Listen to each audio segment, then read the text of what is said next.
Ladies and gentlemen, welcome to Casting the Spotlight, episode number 200. And on tonight we have gotten the great Cody Robbins returning with Jason Bailey for his second time on the podcast. Cody's he's well up there. He's definitely broken the record for appearances at this point. But this is the Slasher Sessions Act 4. Got you guys back the month of October, and we have just hit 200 episodes. And Cody's been in like a third of it. Cody's been around. If you know Casting the Spotlight, you probably have heard Cody's name. Oh yeah. Well, thank you guys. Thank you guys for being here. We are now officially on the air. Big milestone episode. What do you think, Jason? How's everything going? Is this a bad time to tell you I've stopped watching horror movies? Yeah. Sorry. I thought we were going to talk about wrestling. I stopped watching wrestling movies. Yeah, you're like, shoot, I've been watching wrestling the last 6 months. That's what I thought we were preparing for. Romantic comedies or Italian dramas. So, I mean, I'll try to contribute. Just the most unlikely thing that we're probably well established with. Romantic comedies would be more horrific than most horror movies I've seen. Yeah. They follow the same kind of formula. You know, people say that about horror, but... Well, the worst, the scariest, most terrible thing I saw this year was the comedy Cody recommended. That Shriek movie was the most terrible. Yeah. That is the most offensive, vile thing. It was 2,000 times more different. Was it in 2000? What was the name of the movie? It is Shriek, If I Know What You Did Last Friday the 13th. Yeah. From 2000, came out the same year Scary Movie did. But Scary Movie is a masterpiece compared to this. This should not be talked about while Scary Movie is talked about. It's like the George Lucas, the holiday, the Star Wars holiday Yes. special. If they could have buried it, they would have. Oh yeah, It's out there. You can find it. They didn't want it to see a live date. Hold on, it did almost get shut down by, I think, Miramax. Yeah, What do you know, the Weinsteins? they were responsible for a lot of offensive things. This might be This sex is the crimes least might of be them. second to this movie. I would say sex crimes were less offensive than this movie. Oh my god! But the best part about it is the confidence in which they throw so many jokes at it. Like they're like, "Oh, this is gonna be great. This is gangbusters. We were really giving it to the horror community. We're really making some good jokes here." The fact that Prince is in the movie, Prince himself is not in the movie. It's Coolio playing Prince. Well, it's like playing a principal. it's a Prince is basically the principal. if you could get any like C to D-list actor from the late 90s to 2000 and be like, "You want to be in a movie?" And they're like, "Yeah, I want to keep my health insurance." So, yeah. I mean, what, you had Tom Arnold, Coolio, Yeah. Tiffany Amber Thiessen. yeah, And then like the main Simon Rex, yeah. which he's actually Sorry, Slab O'Beef. he still does good stuff. And his last name is O'Beef, by the way. So he is Slab O'Beef. Oh, alright. No, but that just, I was thinking about it. Okay, so there's a point, like there's a difference between parody and satire. Because we were talking about Scream. Yeah. And how it, like, you know, kind of the meta stuff had been around, but that was like the first. In that one, there's a joke about, like, when she's on the phone, and she's like, "Why don't you like, you know, scary movies?" And he's like, "Oh, because it's always some big-breasted girl who's running up the stairs instead of running out the door and stuff." And then literally, like, a scene or two later, she literally does the same thing. She, like, runs up the stairs. Mm-hmm. And it's like, oh, that's clever. Mm-hmm. And then in Scary Movie, they do it where she's going up the stairs, and, like, the bike comes down, then she, like, throws Grandma down the stairs, and then, like, the piano comes down the stairs, and she's, like, running. Like, that's good parody. The first is satire. You mean you didn't enjoy them running circles around the island when the phone rings? No, that's what I'm talking about. Like, there's a part where they just explain what parody is. It's Yeah. like, you couldn't even, like, show, like, they cut away to something else that's not even, like, real parody. It's like, just a stupid scene with Boner. By the way, that is also a character's name in this movie. It's Boner. Bonner. Shut up, Boner. I remember you like texted me about it. And Yes. Like, this does not sound like anything. And I was like, that's why I always ask you. I was like, was it at least entertainingly bad. No. Yes. You know, and half the time No. he says no, and I'm like, I've got to have something that I'm gonna watch this Yeah. for. You have to watch it with somebody. Like I There's watched fun bad movies. Yeah, for sure. yeah. Yeah. But this Suburban Sasquatch is so Yes. bad that you're like, So what have you been watching, Cody? Um, I mean, I guess this you were talking Shriek. about. This. How was I'm that? not saying the full title. What was that other movie? That Jim Carrey movie you watched? Once Bitten. Did It's you watch that? yeah. I was a kid when it came out, and I watched it so much on VHS. Like he came up to me and he was like, "Have you heard of this?" I was like, "Yeah." I was like on repeat. I was like, I've never heard of this Jim Carrey movie before. And he's like, you haven't? I watched it as a kid all the time. I'm like, well, sorry, I'm late to the party. It was like, yeah. It was before. It was before he became Jim Carrey. It was like Yeah. before In Living Color, and he had a TV show. But called like at the time, Dr. Well, he was doing like stand up, and then he got into Yeah. some movies in like the 80s. Yeah. But we didn't really see him in too much until like In Living Color, was The- it? yeah, there's like this the big Ace group. Ventura. like the early 90s or mid 90s. Because he was doing In Living Color, and Yeah. then he went to, like, one of the guys from In Living Color went to watch him on set, and Jim was like, "I'm just going crazy on this. I'm just going to go." And the guy, he goes, like, at the time, I was like, "Oh, this is going to be so bad. I can't tell Yeah. Jim that this is just terrible." And then it's like, oh, it's like one of the biggest movies of his career, like, launches him. Speaking of him in horror movies, did anybody actually ever see that number 23 movie? I don't think I've ever No. seen it. I don't was, think I have which either. is weird, because I was thinking about it a couple weeks ago. I'm like, there was that number 20. He's playing a real person, or is he playing? Because there's another one with Jared Leto Yeah. where he plays like a killer. Did you ever see that? The number 23 movie? No. Everybody remembers the trailers though, because they say 23 like 20 fucking 23 23 times. That's the natural second part of that. But yeah, they said it an enormous amount of times in just the trailer. But it was kind of weird because he was in like, speaking of rom-coms, he was in rom-coms like Bruce Almighty. I guess that was drama, but that was like, comedy, it drama. kind of had a Yeah. little bit of that too. Wasn't really a rom-com, I guess.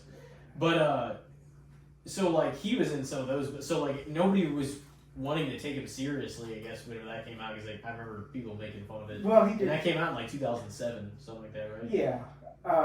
Well, he did. Let's try something else, Jim. He did. The first one he did was the Cable Guy. which Yeah. was such That was kind of fun though. That's I a like black that one. comedy, man. Yeah, that's fun. Ben Stiller is that killer that like on trial.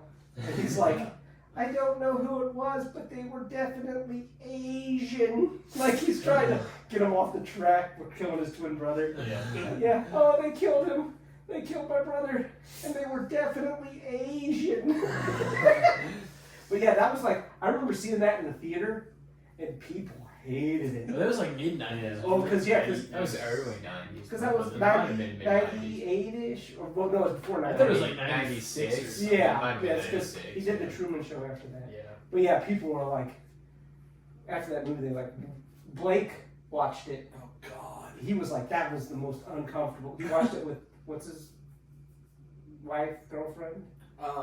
Jesse. I thought Jesse. It was fun. Yeah, thought it was I agree. 'Cause the people were, again, people were good. like, The cable guy. they were expecting goofy. I don't think me or Cody have seen it. It's dark. Yeah. There's a part where he recreates the fight from Star Trek, the original series, like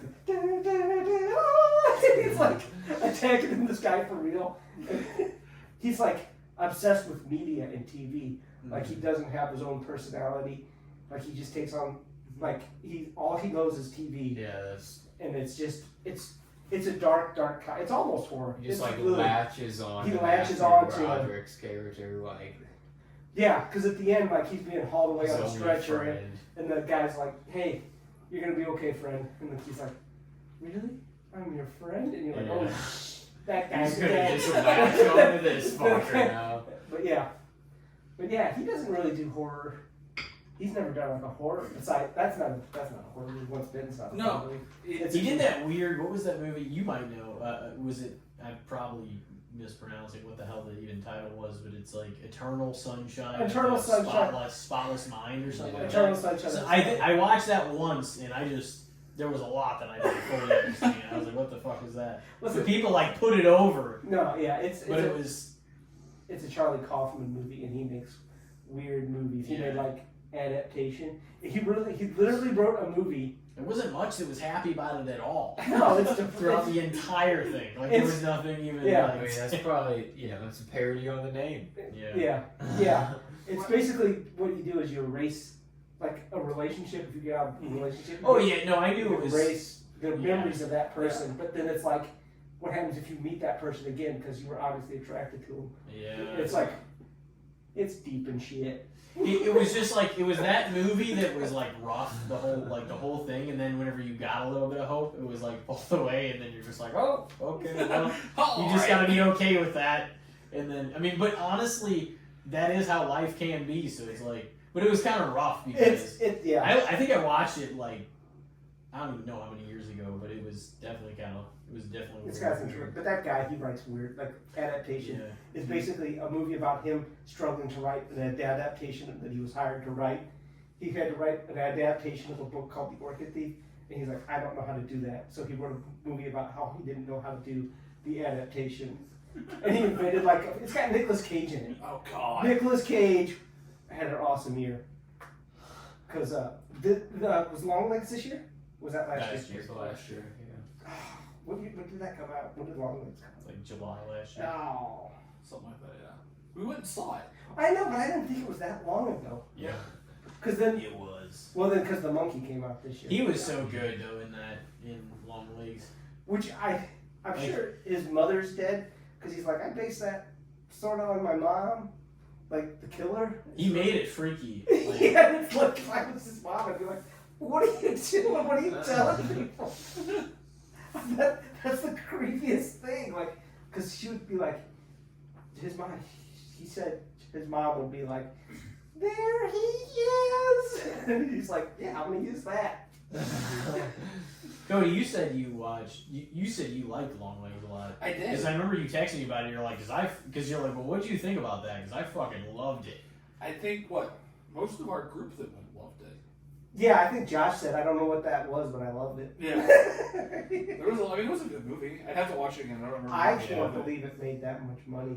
Like, that's not a... That was one that caught fire, and like, Yeah. a lot of people went to go see it. That's not a mainstream, everybody No. goes and sees movie. No, Yeah. I think because of the hype, a lot Yeah. more people. Those Yeah. people, Well, that it became infectious to other people, and maybe they're like, "This is something I gotta see." The ad campaign was Yeah, brilliant. Yes. yeah, I exactly. loved all the little clues and the language, the different They made a shitload of money. whatever the fuck you call that. I won't say calligraphy, but Cryptography. yeah, they went with it.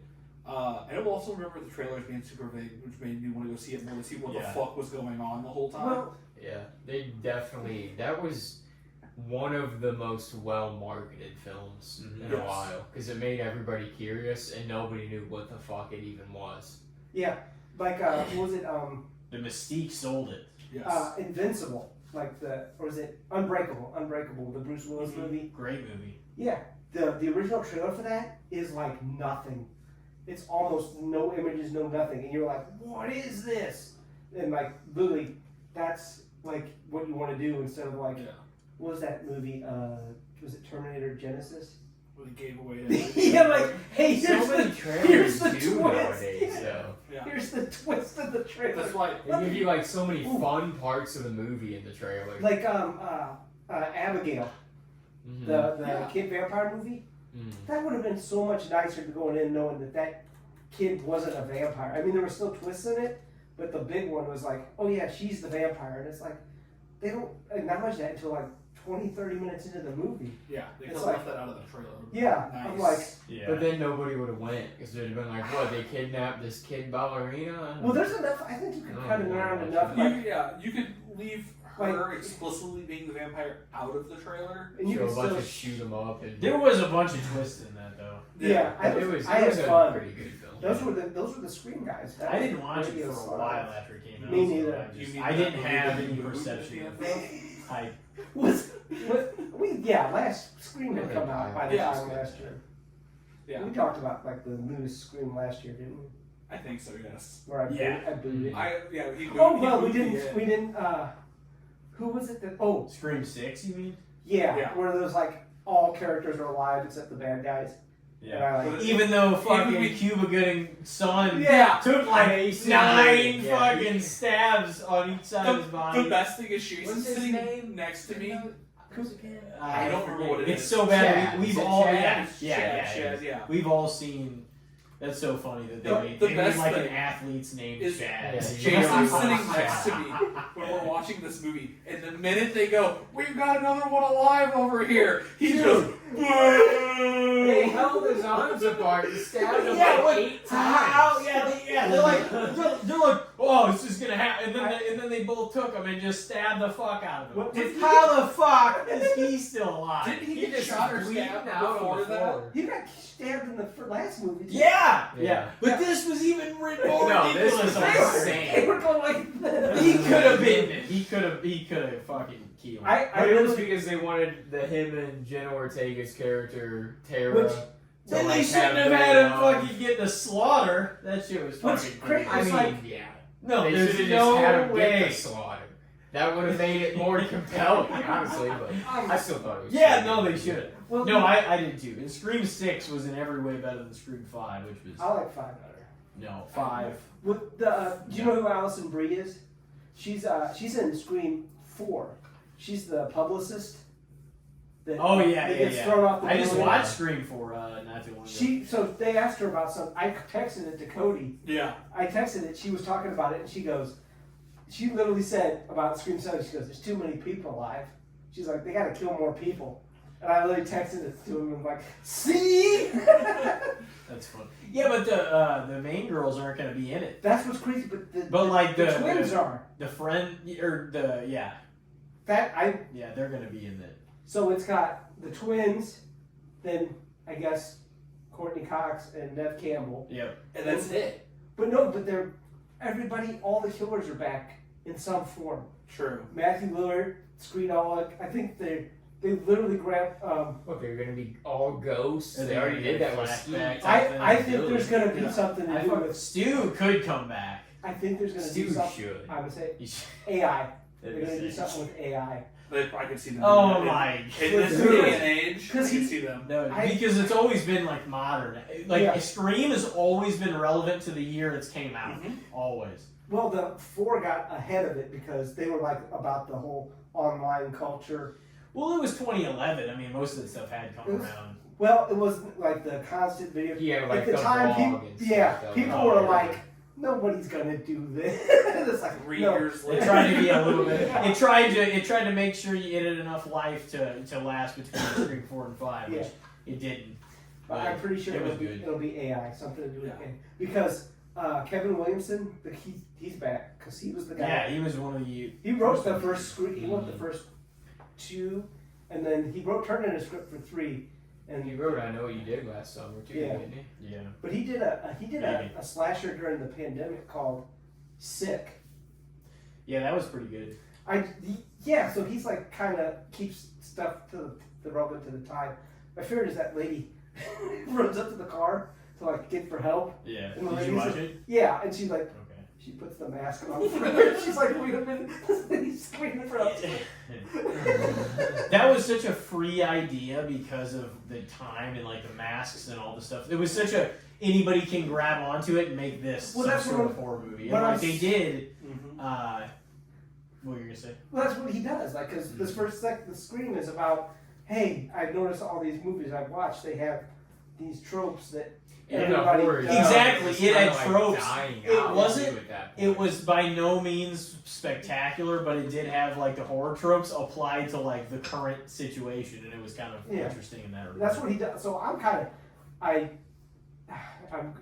Wasn't great. wasn't interested in it until they said he's back, and then like all these people back. I'm like, I'm wondering what he's gonna do. So we'll see. Matthew Lillard. Oh, yeah. Going back to him, let's go back to him for a minute.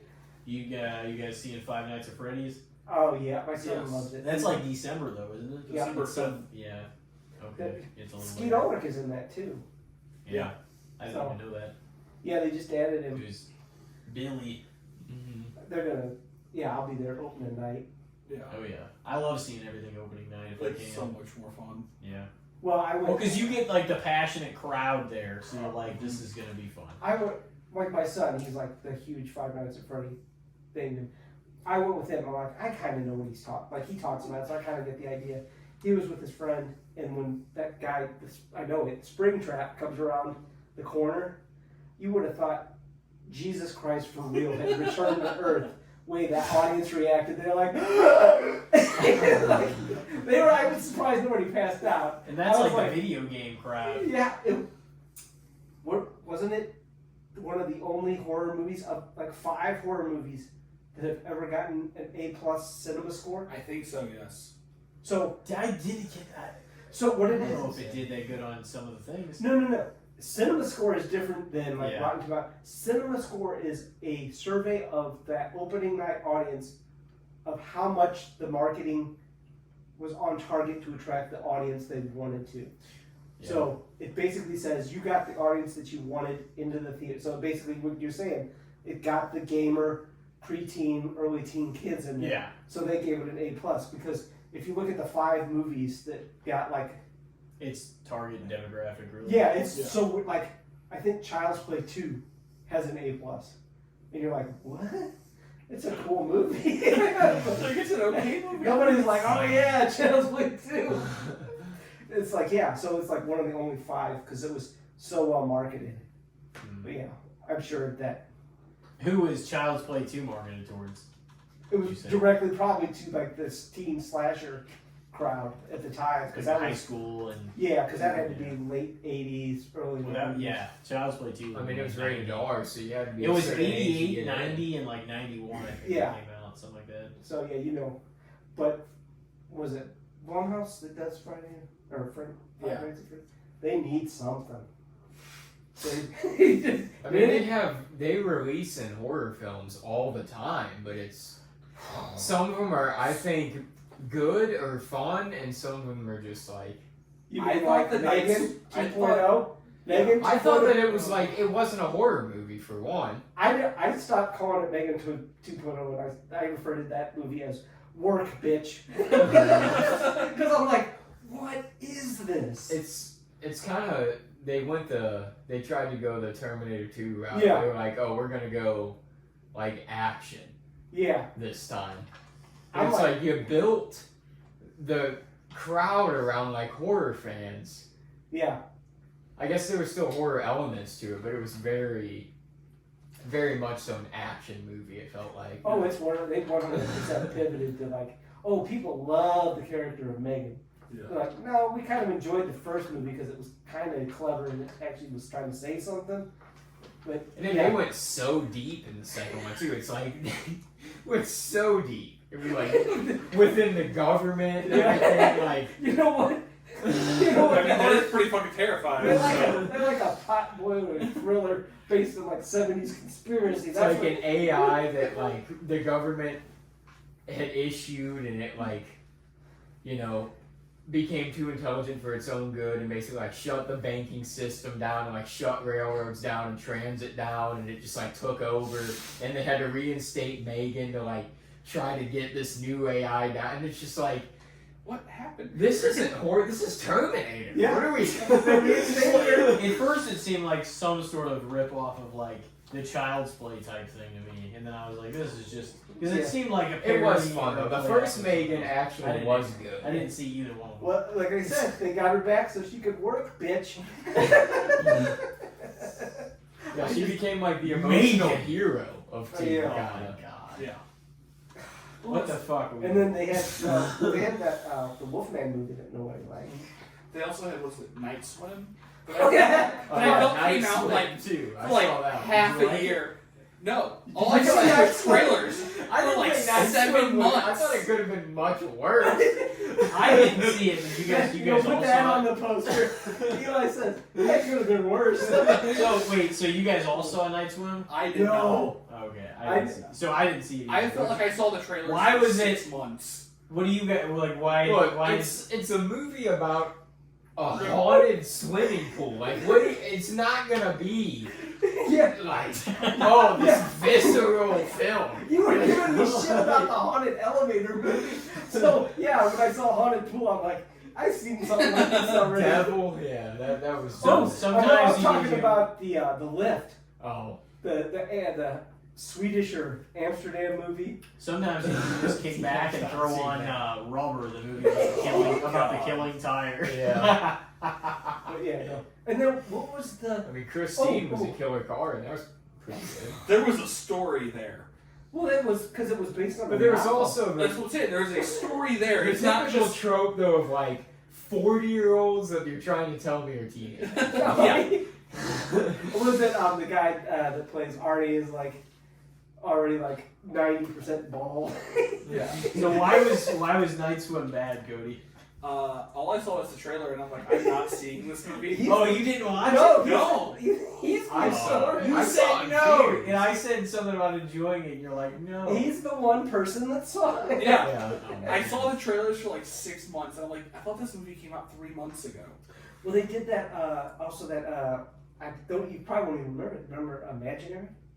No. Yeah, I Oh did God, remember that yes. one. Yeah. I remember that one now. Yeah, like you remember when somebody goes, "Do you remember it?" You're not like. If I asked you about that, you'd be like, "What? That didn't happen." Is that Blumhouse? Yeah. Yeah. It was hyped, and then it came out, and everyone was like, this is not good. I, you know how I knew it was not going to be good? Is it on Tubi? No, I showed it to my son, and It's he's like, already on Dude, TV. Tubi and Pluto, man, they come through sometimes when they They got do shit on there, and sometimes. you're like, I don't have to pay for this shit. But sometimes, doesn't it feel like there's certain times where you'll watch something on like Tubi where you're like, oh, this is like minimal ads. I'm not really getting disturbed throughout this. And then there's other times where they just hit you with them. "What did?" Okay, so Yeah, it's like 6 minutes. well, it wasn't Tubi, but I canceled my Hulu subscription, so I'm like trying to get through everything on there before I stop. Yeah. So I watched because it was on there, and I have to watch it before it. I watched The Hills Have Eyes 2. Yeah. Oh, who's doing that? Oh, don't scuff. There are worse horror sequels. No, you're not wrong. So I watched it, but yeah, it was like every 15 minutes it was like ad, Oh no. and then I'm like, God, it's like an hour and a half Yeah, movie. I just want to get through this. No, So you I'm think done. that's bad? I started The Cemetery Man this morning on Tubi. Oh yeah. I made it 6.5 minutes in, and they're like, here's a 3-minute ad. And I was like, Jesus. straight to Shudder. Oh yeah. Okay. Why did you start there? It's Because a- when I searched the movie, it Oh. came up as Tubi, and I'm like, Shudder's oh, cool. actually reasonable too. Shut- For a yeah. streaming Yes. service if you're like in Even the whenever water. you pay the good service now, they'll try to hit you with some shit. It's Yeah. like I'm Well, paying yeah. for this not to be the case. I'm paying $150 for Prime, and I'm still getting ads. I'm It's, like, and you don't is even that own not it. enough? You don't even own it. If it's shut down, you don't have it anymore. The 2 times I order and get free shipping a year, my I $150 doesn't cover Do that. you still have like a collection of like actual physical media? Yeah. From over the years, Oh yeah. and you're gonna hold on to all of. Anything that It's I the- like, so I used to just buy movies, but now it's only horror movies that I would probably watch again. Okay. Because I have a copy of Lady in White that if anybody wants it, they can have it. Because I bought that blind and I was like, this sucks shit. So you know what you do? You go to one of those like things where it's like you gotta bring a gift to the party. Oh yeah, I brought you like Go a white. Oh baby my shower. God. I got you Lady in White. I know how much you love it. What is this? Your kid's gonna love it. Your kid's gonna love it. It's about child murder.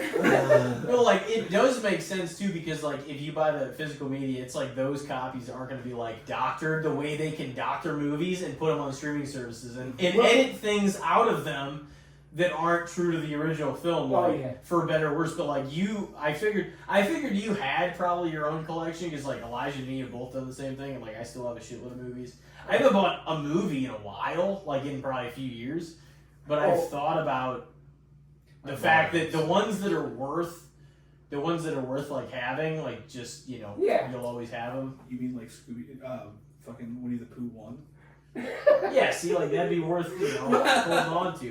Maybe get a You steel have it book. in the Maybe $1 yes. bin. Maybe get a steel book of it. Well, okay, so I watched The Hills Have Eyes too because for one time you couldn't stream it anywhere. It wasn't on a streaming service, and I was like, I've seen the original, I've seen the remake. Let's just finish it off. And I was like, well, I'll just buy it then because it's what, like $8, $50 for a copy of. And I go, you gotta be. I would not have that much brain damage. I'm gonna spend $50. Even if it was something really good, there's no fucking way No, to pay I'm like, $50. $50 and that could be my favorite movie of all time in the collector's Yeah. disc. Yeah, because it wasn't anywhere. So I was like, I gotta watch it now because who knows where it's gonna go? Because so when you buy it, that's like I don't You have could it. like rent it on one of those streaming services, maybe. It wasn't even It was for not rent. there. It's like a rights issue. So that's why I would like if there's something I really like, I'll buy a copy of it so I can watch it. Or if it's something really terrible that I love, like I'm definitely going up to V-Stock on Wednesday and buying my 4K copy of Graveyard Shift. Are you finally buying it? Yeah. It's terrible. It's stupid. I love it I'm so buying much. Cemetery on DVD for Christmas. I will package it up with Lady in the Light, and you will get it for your birthday.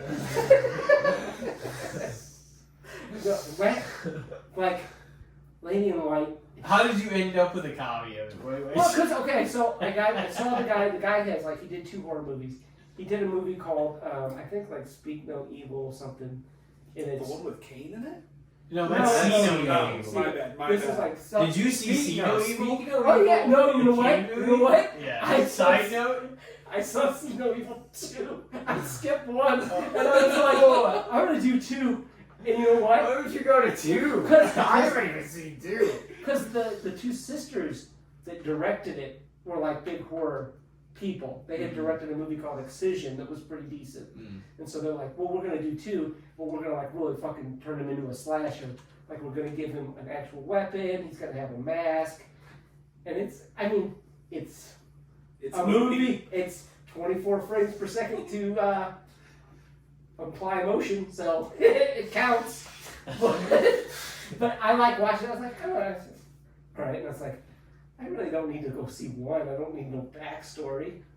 He's a dead guy that comes back and kills people. 1 is it's not bad for like and for Kane it makes sense in a horror movie. But so anyway, why I got Lady in White was there was a guy he made 2 movies, so it was like Speak No Evil or something. It's like the devil coming back, and it is insane. Like it's like there's like he's the guy that directed it is a gay man, but and so there's like really crazy sexual stuff in it, like about what is a man, and like there's a part where I guess he has his devil powers, and he gives his bully like big beautiful breasts, and he's like no, and if I remember correctly, he like blows his brains out or something. And it's just you're just like, what is it? And there's like a local on the beach. They're doing like a passion play about Jesus Christ, and he's up on and like he starts like bleeding like for real from his head. He's like, ah. It's like, why are you trying to take on such heavy topics? It's a horrible movie. Yeah, it's so over. And I was like, well, this is insane, and I love it. So I'll see Lady in White. But it is so fucking sweet. I had diabetes after it. It's about child murder, but it is so like, oh, remember the 50s and 60s and how great everything was, and oh, just gosh, golly gee, and I'm just like, oh, what a sweet time, but you could really get away with the child you murder can get away so with easy. so much child murder. And I just was like, I also got it because it's set like part of the movie is set at Halloween, and it looks so cool. Like he went like. You know how like in Trick or Treat, like Michael Dougherty was like he was a production designer first, so he would design and do all the set dressing. So Trick or Treat looks amazing because it's just so beautiful. Everything in that movie looks great, but it's just so terrible. I hate it so much. It's like the only movie I own that I'm like I just can't give this to somebody. Trick or Treat? No.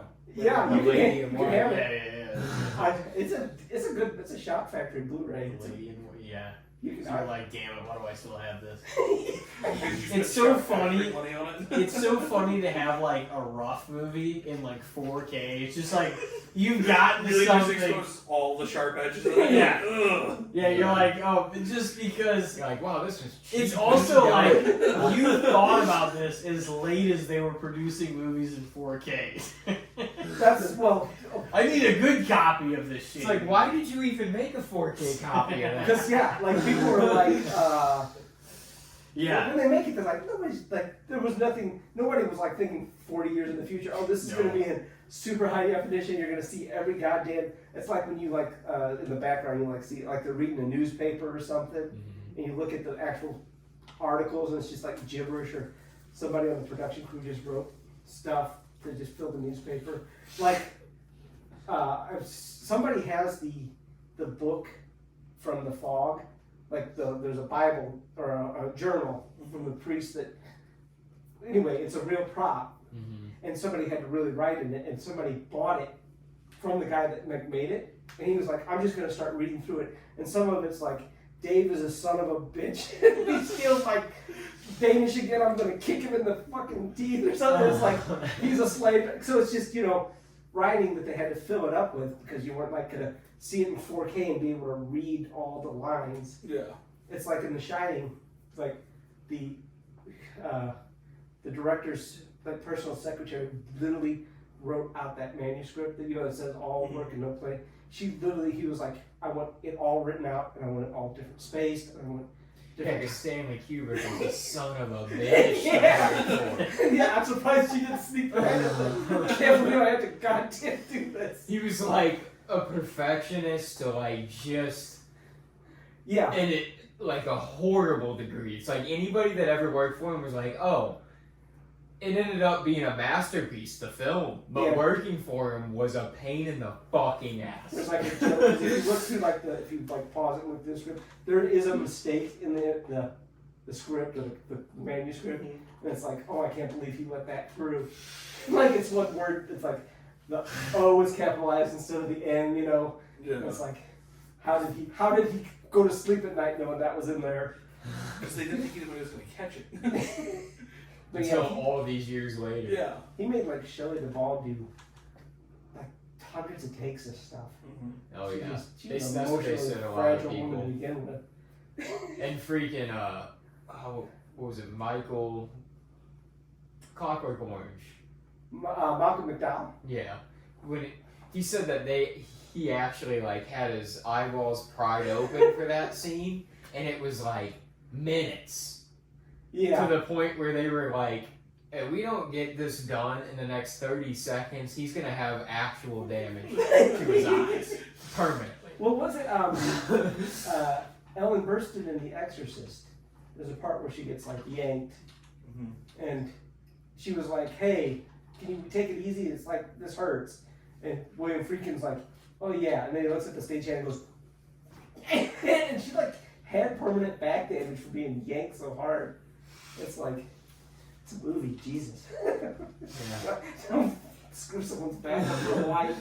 You're like, yeah, some of those sets, man, some of those Oh, the directors were 70s, like, wonderful time to be on set. Shut up! I Dude, can do like, it. not to take this into like a weird, but like you've seen The Crow, right? Oh yeah. Okay, so like how this thing that occasionally somehow happens on movie sets, like how does this happen? Like, why are there ever live rounds There wasn't a live in round. a gun? It wasn't a live round. It wasn't? No. So you have an armorer on set and they load a blank. And the blank actually has like a wad in it. It doesn't have a bullet, but it has a wad. And that's what makes the explosion. But there's nothing that comes out of it. So they shot it. It went off, but the wad got stuck in the barrel. Okay? So what you would do is if your armorer was there, he goes, pops it open, he chucks every gun before you use it again. They sent him home. They go, Yeah. because they're trying to save money, they're like, we don't need you for the day. So that wad is stuck in there. And it was their assistant that was responsible for something. Something. So they loaded another blank in there, and the actual blanks, the force of the blank, pushed the wad out into Brandon Lee's stomach. So it acted like a bullet. It shot it like it would a normal Bullet, yeah. Because with that the was like, force and with the. Yeah, it's because they're packed the same, just with the wad instead of a bullet on the end. and then But it's well, like, yeah. And it happened to be whenever like the assistant was there and not the actual. Well, they Because sent like him home. it is so odd to this day, like the idea that he would be killed in like a sketchy way on set that should not have happened, and then Bruce Lee dies like overseas. He got And, like like, a brain also damage or something. Yeah, and like another, it's His just was like how the he said hell he felt sick, does he that took an happen? ibuprofen, took a nap, and then was down. Again, to like both same the thing. father and the son? It's just Well, like, that's just a weird coincidence. no, I mean it is because they were both in Is movies. it though? But it is. But it, no, I mean like, and I'm not going down like that. I'm not going So down. you go Like, down the Lee family. yeah, like a conspiracy thing. But like, it is very odd that would even happen. They So were- like, there's nothing they could have like done about it. I guess like that happened No, on set. So see, like, see, they were at the Skyview Tower, But it was they were Before it filming collapsed. movies and that and then happened. the death had to get them. I'm doing bloodlines. Yes, yes. But no, I mean, it was just take money. But Twilight Zone, the movie. I don't know if you ever seen that. Yeah, I've heard that there's controversy on that. Well, 3 people died yeah. because they were like using, no CGI, so there's like a real helicopter, and there's like Vic Morrow and 2 kids are underneath it, and John Landis supposedly was like they were shooting shit off, and he's like lower, and then something hit it, and it came down on him, on Vic Morrow, and it decapitated both kids, and it's like he got, I think it was like 10 years of lawsuits because It's just like you're filming a movie and then you're just like, Yeah. holy. But again, that movie still came out, and that section is still in the movie. They had to rewrite the ending, on account of the guy being dead. But they were almost done with The Crow. They wouldn't release that shit now. They released Rust. But it wasn't in the theater run, did it? No, but there was no marketing behind There it. was no Tubi behind for Twilight, so it had to go to the theater. speaking of like dying on the set or like during the filmmaking though, so I also just finished The Curse of Michael Myers again. So did Donald Pleasance die during the filming, and did he film all of his shit for that or not? He filmed all this stuff. Okay. He was not doing great during the movie, but I don't remember which cut is it. So the movie ends with Donald Pleasance going,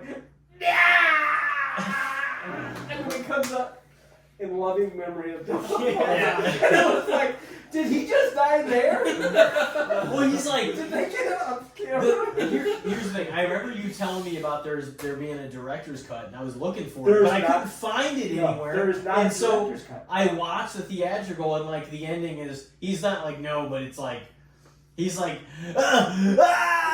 like at the very ending, Yeah. like after, and then it just goes to like a jack-o'-lantern, and then it just goes to black, and then like the movie ends. So there's the theatrical and what they call the producer's cut. Okay. Because You said there was more, apparently there's like 45 more minutes of the cult, because the There's a theatrical lot more. version doesn't lean into the cult Michael oh yeah, stuff. oh no, It doesn't. It really doesn't. The first half of the movies are pretty similar, and then about halfway through they just go left and right.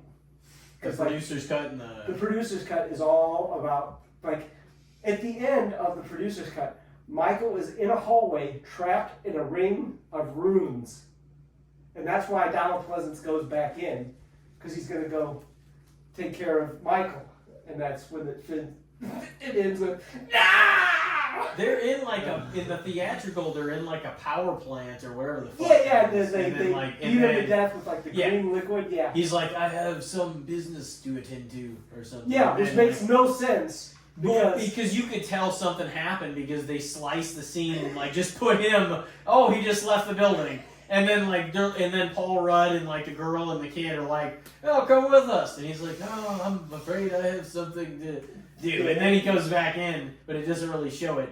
And then all it does is the camera zooms down on the jack-o'-lantern, and he's just like, yeah, no, yeah, Like that's it. yeah. That's a wrap. Because like I didn't know if he had finished his scenes. That's why I was like, you'll know. You are the guy to ask on that. I'm like, you'll know if he whatever the backstory is. no, with he that was shit. he was just old. He was so old at that point. No, he was. sick. But Well, not regardless, sick, I he thought was- that was like a better like Loomis in ways. Like you said, I remember last time you guys were on last year, he had like The fried egg. the fried egg on the face for like at the beginning of 4. It just looked ridiculous. Yeah, because his girlfriend at the time was 4 had just elements that were just ridiculous. Like nobody on set was even. I guess it looks good. It's like, no, it doesn't. The mask looks like shit. The script is a piece of shit. Well, I mean, it could have been a lot worse. Well, This is my line. Yeah. the Halloweens, Yeah. the Friday the 13th, the whatever. That's Like I was telling you when we were watching Freddy's Dead, that was just, you know. You mean it didn't light your world up? Yeah, no, it's like, shit, we got a movie on Tuesday. Yeah. Start filming! The Film- networks are film expecting what? it by Saturday. The guy was probably literally typing their hand and it's like, oh, it's They still just- running. I smudged the words because it's. Nightmare leaned far into the comedy. Nightmare Yeah. 5 was fucking rough, though. I'm honestly, like, to a degree, I like the Dream Master, like the fourth one. I mean, it's not, Was I'm that not saying it's, like, in the top 3, but it might be, like, the fourth best one. Rennie Harlan directed that. He's the guy doing the new Strangers movies that no one is watching. Yeah, If you- no is- one is- likes is it anybody seen that? apparently either. I've like seen reviews from people that I follow on YouTube and stuff, and everybody's just like, these suck. Which is crazy because he was a very kinetic, like 4 is very kinetic and stylish, and it's like. Some of his other movies aren't bad. He did like Insidious Chapter 3 or something, and that was one of the better of those movies. Like, I quit watching after 2.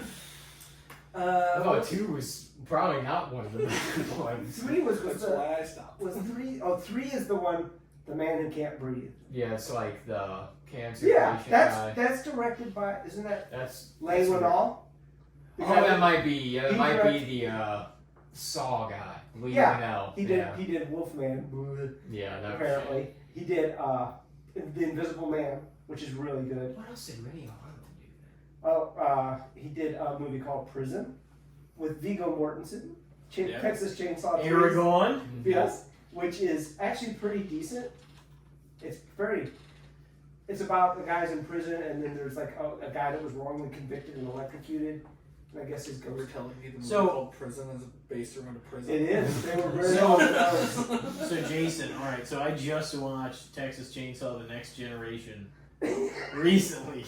You know what? What do you think about that? Let's give it up for Matthew McConaughey for trying. Honestly, He did. yeah. He really. He put everything into every That's what I mold said. he's in. That's what I even told him before he watched it. I'm like, Yeah. if nothing else, it's worth viewing It's all to the- see yeah. Matthew McConaughey's wacky It is, like, ass real to him. performance. Yeah. And that's the only reason to watch. I saw an interview with him talking about something about how like he does like a lot of preparation for his films.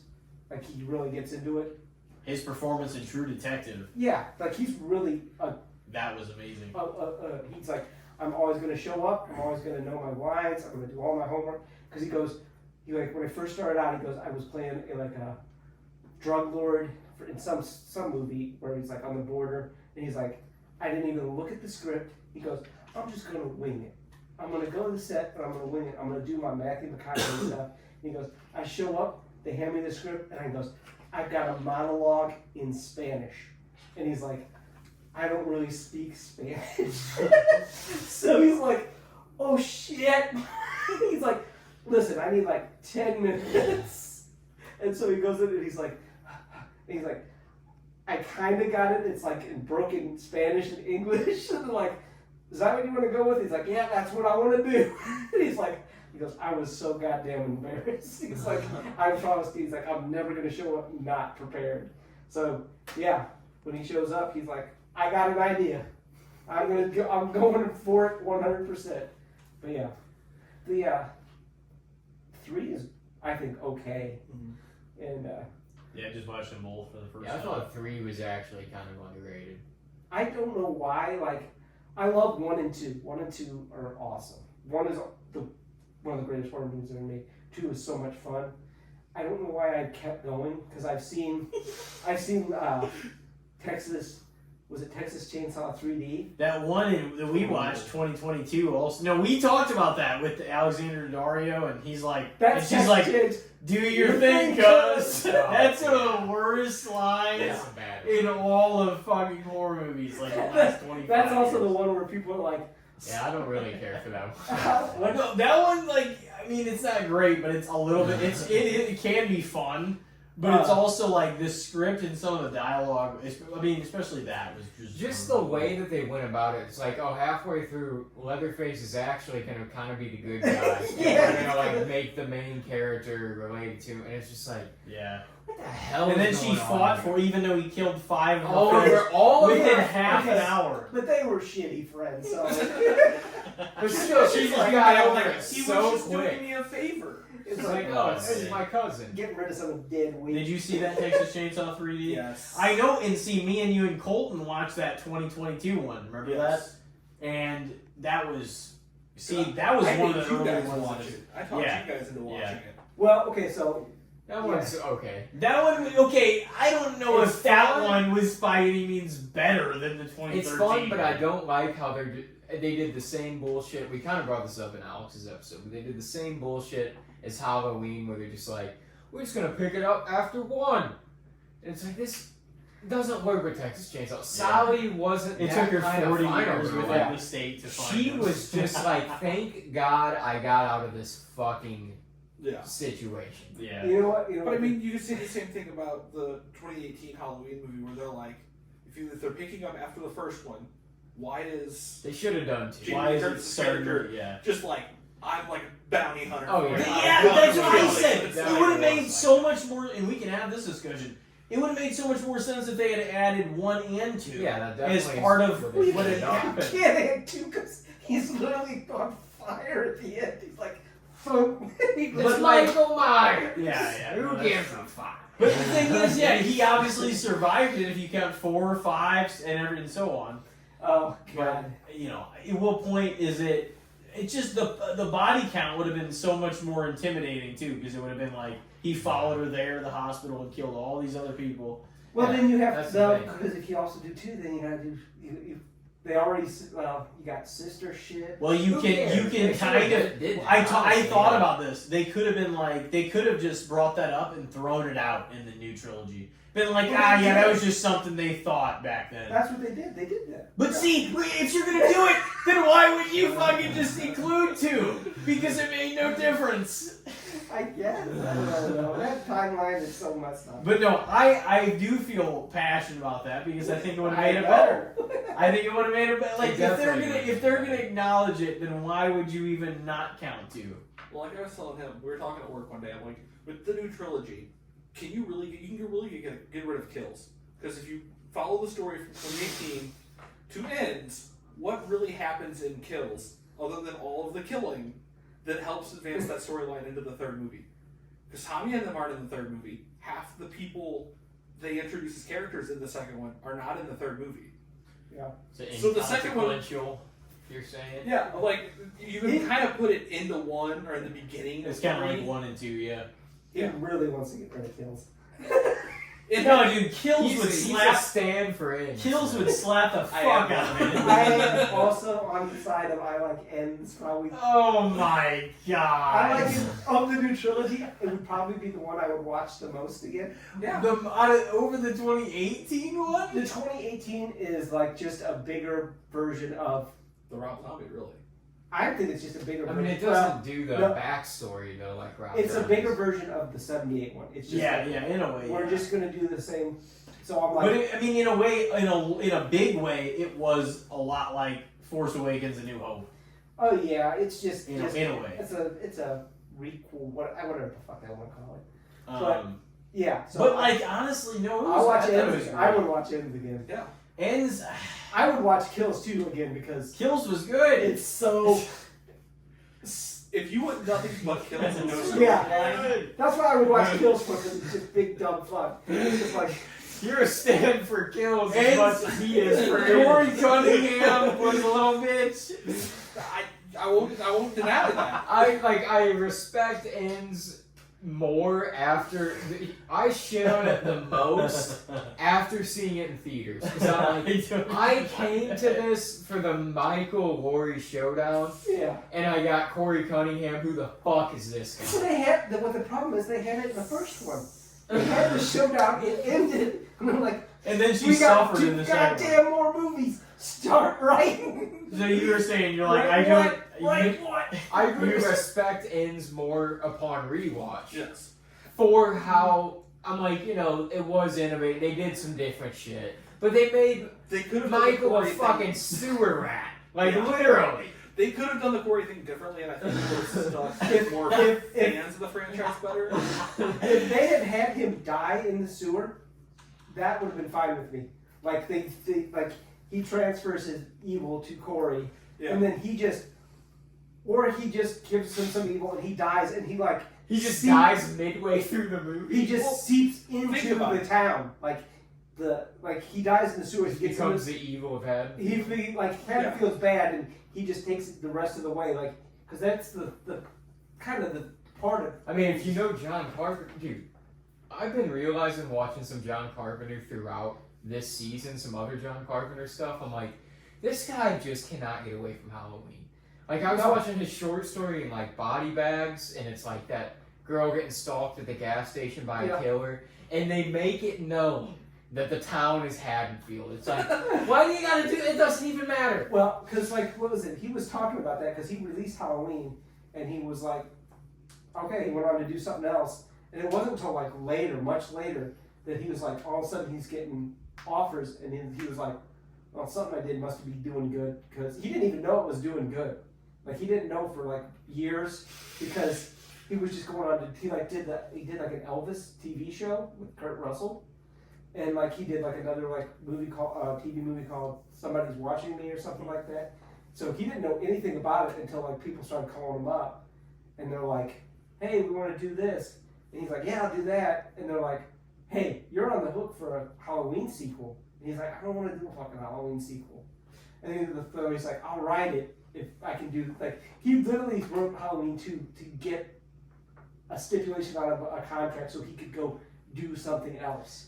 Yeah, that makes sense actually. Because he was like, he goes, I didn't have any. He goes, I I turned it see into a lot of writers and directors do Yeah, that kind of they stuff. didn't want I remember Try to get the you projects telling they us want. about the somebody keeping the mask underneath a bed for months.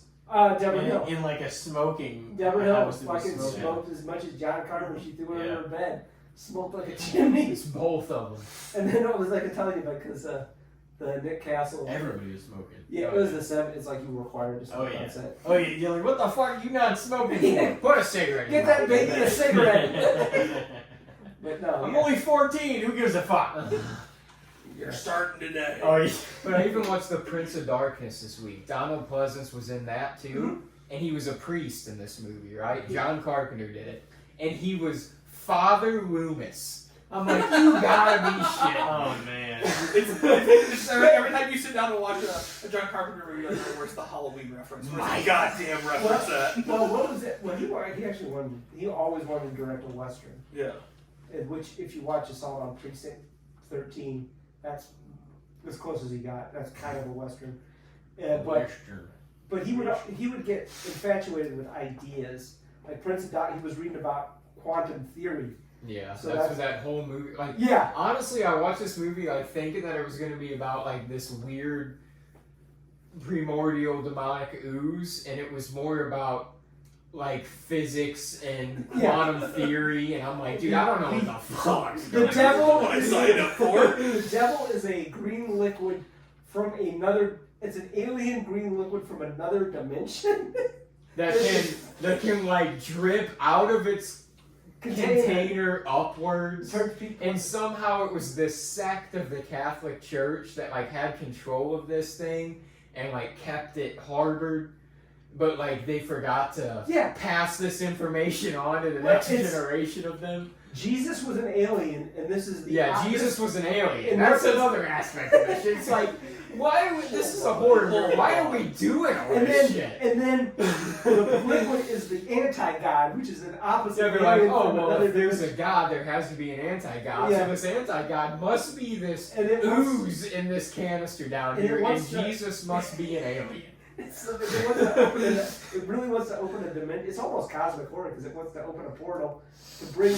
And then it brings mirrors into the whole thing. Yeah. And it's oh, That's there's a the other mirror dimension. That's the other. There's a dimension. mirror dimension you can cross over into. As much as we're talking about, I really like Prince of Darkness. It's really cool. It's out there. Alice Cooper's in that as well. It's Yeah. like a possessed homeless Prince guy. of Yeah. Darkness. Surprisingly, not on Tubi. I had never even seen The Labyrinth until way earlier this year. The Labyrinth. If the fucking David Bowie Or movie. Labyrinth. Oh, Labyrinth. Labyrinth. Yeah. Yeah. Well, that's. I mean, I know that's a total different. Yeah, but I was like, that was one of those movies that everybody's like, oh yeah, you should. It's You know, like but an it's, 80s cult thing. oh yeah. Yeah, it's 100%. It's a good movie. I like it. I kind of like put It's it so in a hard- box with Dark Crystal. It's Why so would I? hard to Same see thing. like everything. You know what I mean? There's always shit that passes Oh, you. yeah. Like, oh man, I should have watched that. Well, shit, I was talking Although about. Dark Crystal's better. If you haven't seen that, you should I definitely. was. He was talking about Fulci. And like, I still have Fulci's. I love him. And I literally just saw Zombie for this year. Like, it's probably best film. I Yeah. literally just saw it this year, and I'm like, oh yeah, this is cool. It is. It was 1979, and for how bloody it is, you're like, holy crap! It was that like It is. I enjoyed. violent. It sounded like grindhouse horror, Oh, like it's 70s grimy. drive-in horror. Like some of that is fun, Yeah. just because it's like, oh, this is a horrible movie, but like the gore and just some of the practical effects, and like you can see that they were like kind of just having fun and working with stuff, and it's what led to some of the great 80s movies and their effects, honestly. When the worm-eyed zombie bites that one lady on the neck, I was like, oh, it's just gonna be. He like bites and pulls, and it's like that is an excessive amount of blood. I'm like, this is terrifying levels of blood. I'm just like, this was 1970, but then again, like, Maniac from like 1980. Oh, that's a great movie Oh too. God, I love that movie. That's Tom Savini. Tom That's Savini's his the guy that effects, gets his. too. He's the guy that's head explodes. Yeah, he's the one that had the head explosion. He literally, in the movie, he played. They call him like his character name was like Disco Joe in the script or something. He's like the biggest douchebag. Bad. He literally gets his head blown off in the movie, but it is Tom Savini that is blowing his own head off. Yeah. Because he's like, I've got it rigged up. We're gonna use a real goddamn shotgun, and I'm the only one that knows how to do this. He literally said that like they had such a low budget on the movie. He's like, we got half an hour, and like they had to film it in the middle of the night in a literal abandoned parking lot in New York. And they're like, once we shoot this gun off, cops are gonna come. We gotta So we fucking gotta go. get the fuck out of here. So God. they had to make sure it was all perfect in one shot. If you want to see New York at its grimiest, like you're like, all right. Yeah, Maniac. No, dude, Brady, you're like, oh, I got a shower. I'm sure I got some sort of BD. But it was like honestly innovative for being as old as it was too, because it was like this. It was like an actual serial killer kind of story. This guy that like had Mommy issues. mommy issues and woman issues, and he like lived in this grimy Apartment. like Harlem area of New York and picked up prostitutes and It is. tried to become a woman. It was like really weird and dark, Oh, but honestly he pretty scalps damn them. He good. scalps. Yeah, And to he has- become He like puts them on mannequins, and which is crazy because they remade that with Elijah Wood. yeah. It's from like 2012, and it's all POV. It's all from his point of view. Like the whole movie is shot in first person.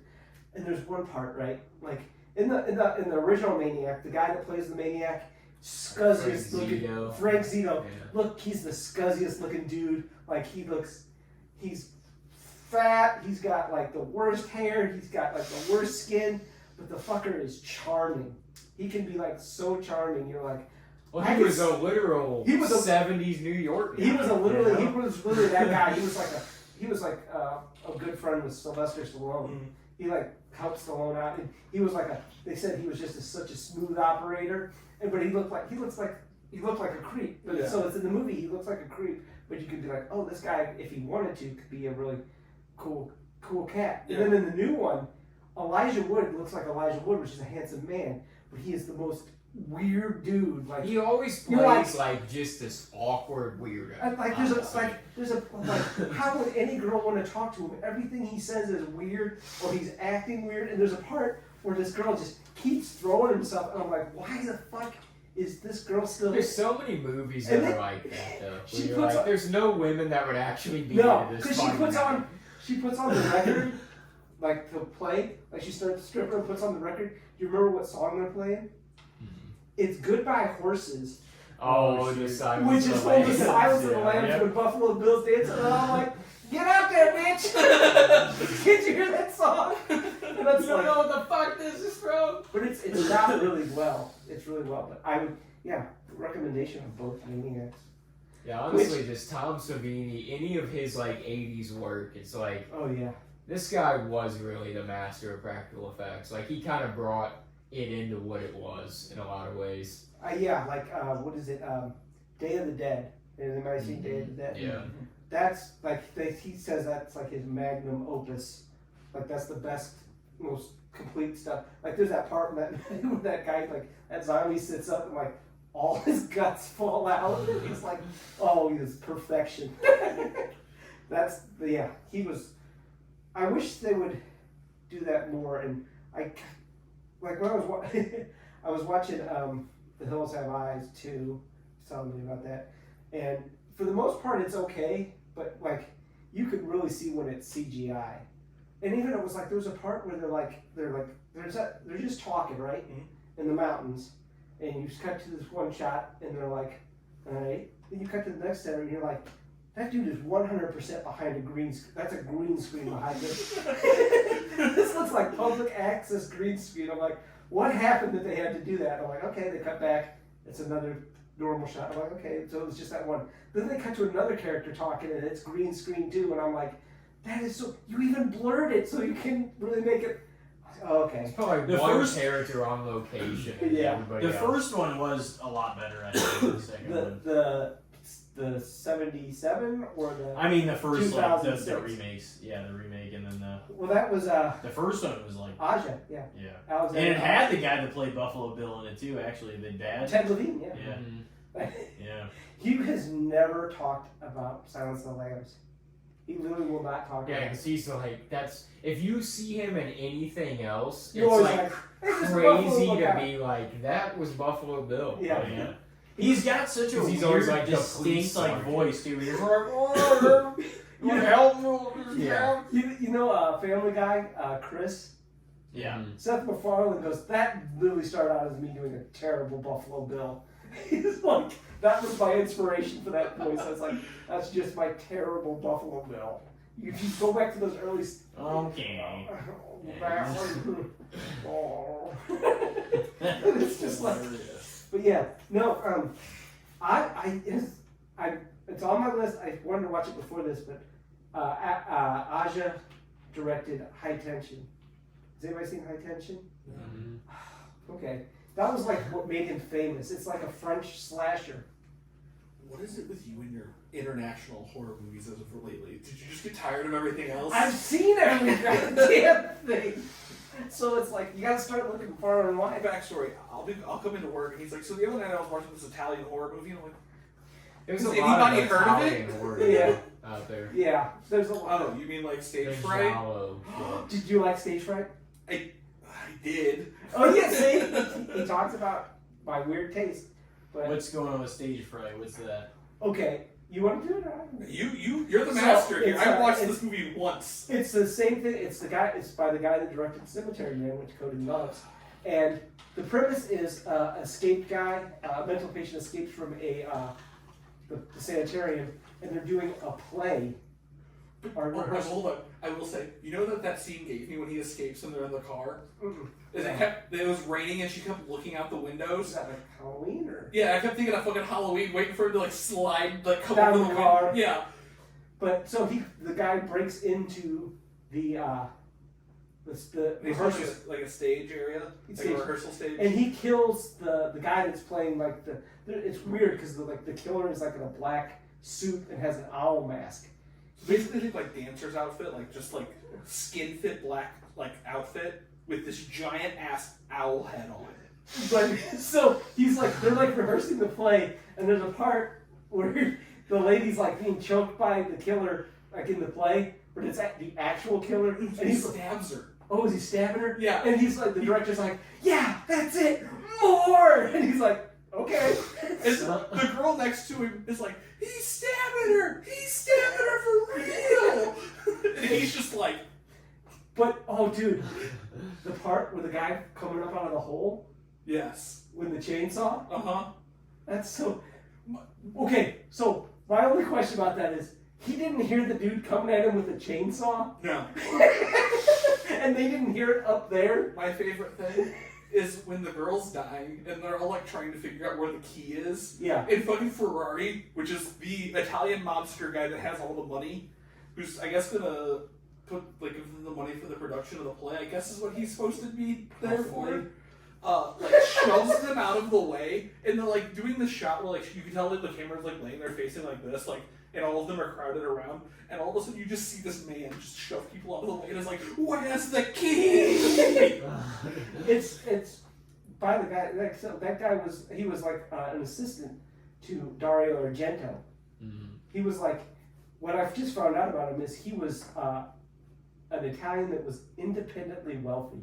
He came from, his family was like super rich, and he was like, I'm just gonna go do movie stuff, and he's like, I'm gonna just do it for free. Like, he worked so many movies for free because he just wanted to learn. So he got hired for everything because they're like, yeah, we can pay nothing. Come do it. You see, Dario Argento's like the king of Italian Italian horror. So yeah, he got in that way, and he directed a couple of movies, but the three big ones were Stage Fright, The Church, which and then Cemetery Man, which isn't really it's horror-ish, but it's so goddamn. Cemetery Man. I know you've been dying to talk about that. Okay, Well, so if you watch an Italian movie, do not be going into it for this is the plot. It goes from A to B to C, and what expect it's A to Q, back to 3. Then we're gonna have a break for some weird interlude. Oh yeah, that makes nothing no fucking sense. So yeah, no, that started.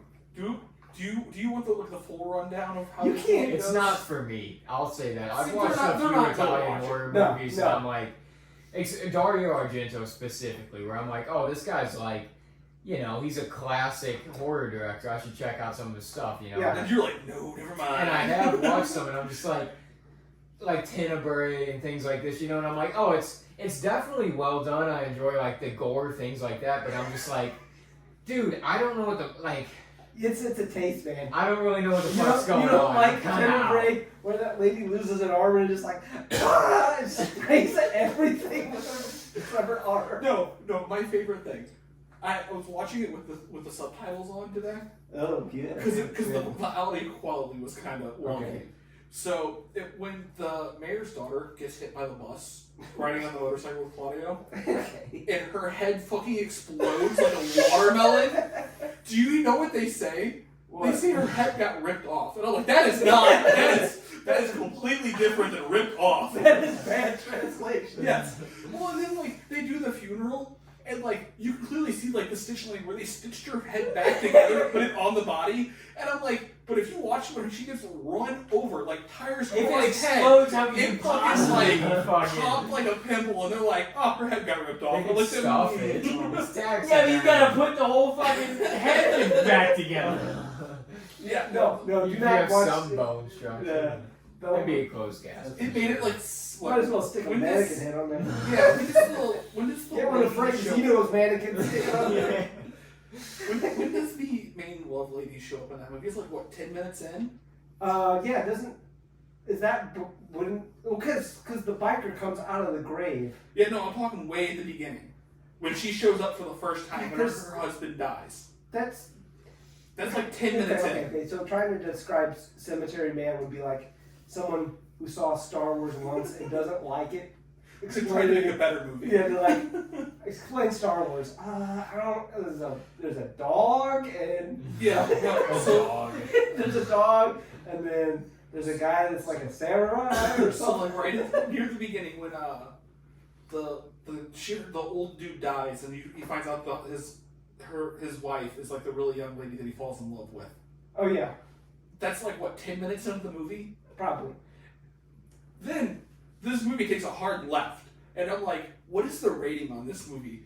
Because it hangs on the sex scene for uncomfortably too long. I mean, this has to go on for what feels like 15 minutes, and you're like, I'm getting a full view of a lot of things. Are we sure this is a horror movie, guys? No, it's not. Sort of.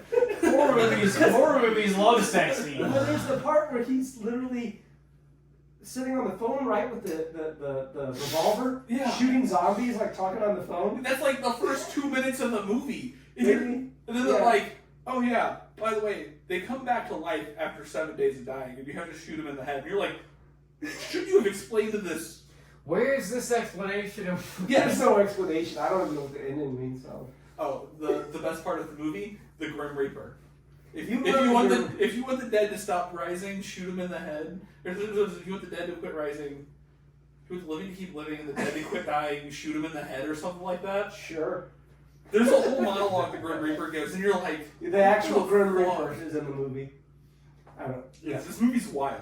See, that's what happens when you've seen everything over and over again. Like You get told to watch movies that are an hour and You're 23 like, minutes. that's why you're I never like. gonna get That's back. why I like Halloween Ends, because it doesn't match any of the other Halloween movies. You know, I can watch.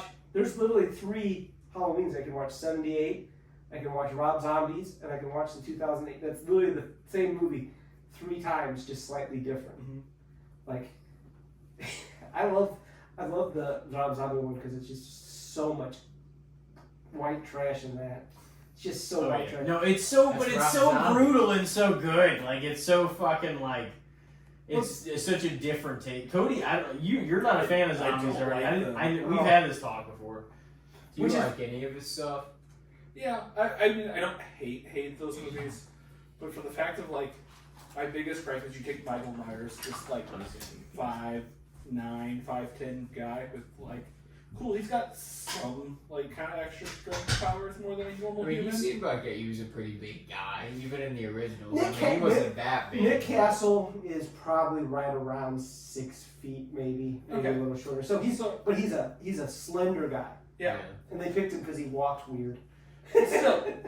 6 foot, kind of slender, Very slender. not overly strong, like stronger than a normal human. Yes. Do you know who they casted for the Rob Zombie ones? Yeah. 6'8" Tyler. Maine. Diamond Man, Maine. yeah. Yeah. But you Pro know, wrestler. you know who's So this fucking giant is the same person as this whole They other. wanted to make it a little different. they well. And that Michael Myers definitely was like, oh, this guy is gonna bug you. That guy saw the weight room once and went, yes. Well, the shape in or Michael So Myers good. in 2 is Dick Warlock. He was a very famous stuntman. Yeah. You know how big he is? He's 5'8". He's my size. And it's like, The opposites with yeah, he's like 5'8", but he's a very stocky guy. Mm. So the face is wide, like so. It's like they've always kind of just whatever the stuff like. Yeah. George Wilbur in 4 has giant hands.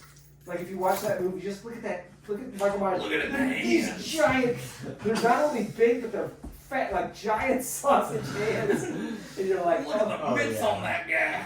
But that was like that thing. It's like we're not carrying over any of this crap. Yeah. It's like a few years later, it's like we need to make a movie. Just get a stuntman, put him in there. Who cares? I liked Malcolm McDowell as Loomis. Mhm. Now, mind He you, was like an I know. asshole. No, I mean I know, Yeah. I know that like he was less likable in 2. I'm just saying like he did a good job at playing Loomis because like the first one, he definitely was more likable and like standing up for the right reasons in 1, and then he's just like, no, I'm this big star. And I always laugh at the part where like he's doing the book signing, and then that guy's like, you see, this is a picture of my daughter, and then he's like about to get his gun out and shit, and he's just like, you kill her. It's just like, I didn't do it. Fucking the guy I was supposed to be doing, giving psychiatry to for 15 years. Yeah. Well, that's It didn't again. go very well. That guy was a son of a bitch. Oh yeah. No, but like Yeah, Loomis. shit. Yeah, Loomis, was I thought always- he- I he thought was he did. always a bad doctor. Oh yeah. It's like, I don't know, You know- this guy, he's an evil son of a bitch. Honestly, like, when I was rewatching Halloween 4, like, then just the stuff that he would do, like Yeah. one of it was just so much more. I think it was in 4, like whenever Jamie, like, she's coming downstairs and stuff, and he's just like, Oh yeah, on the steps. yeah, he just falls apart whenever he sees her like having killed somebody. He's just like, yeah. But again, Honestly, the way they ended 4, I was like, this is... I know. Like, it was, and I knew that it was, like, obviously Yeah. you know it's coming, but it's well, 4 and 5. watching it fucking again this brutal. year for the horror list, I'm just like, well, again, it's just Come we don't on, have well. they don't have a plan. So they Yeah. scrapped it the next movie. let's Yeah. let's just have And then I thought it Jamie was silly Kilmer. as fuck whenever they made her like be mute, and they're like, "Oh, this is how they deal with the psychological trauma." They wanted to get away from her potentially being the next killer, and then she didn't really want to do, or like she wanted a bigger sum of money for the original actress, Daniel Harris or something like that. Yeah. Oh yeah. And then so they like just made her a different actress, and they killed her off within like 15 minutes of the. It almost the timeline almost doesn't make sense to when you think about it, because they're like, oh, because she will have had to have had a baby at like 15, Again, and then it she's could driving happen. a car around and shit. Circumstance. people that like those movies She was and driving a watch car those around. movies It was think about it way more than the people that make them. Yeah. They're just like, oh. No, for sure, and I get that too. I honestly stick up for 6 over 4 and 5, because like You're insane. no, 4 and 5 are I'm terrible. insane. 4 and 5 are terrible. 5 is terrible. 5 is 5 terrible. is terrible. I 4 didn't is think fine. 4 was very good. It's fine. It's 100%. It's fine. the fact that some people have it up there on their Halloween list is beyond me, though. Oh no, I mean, because like I said, it's probably just it was their era. It came out.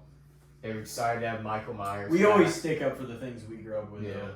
Well, they had to because they were like 3 people hated 3 so much when it came out. Yeah. But 3's like It's not the worst movie I've ever seen. no, it's 3 is second favorite Halloween movie. So. 3's great if you take out the weird Oh, detective victim like relationship that goes on. That's Dr. Chalice. Bro, That's that's what that I is thought. time- Maybe 3 down. I'm like, it was the same thing with The Fog.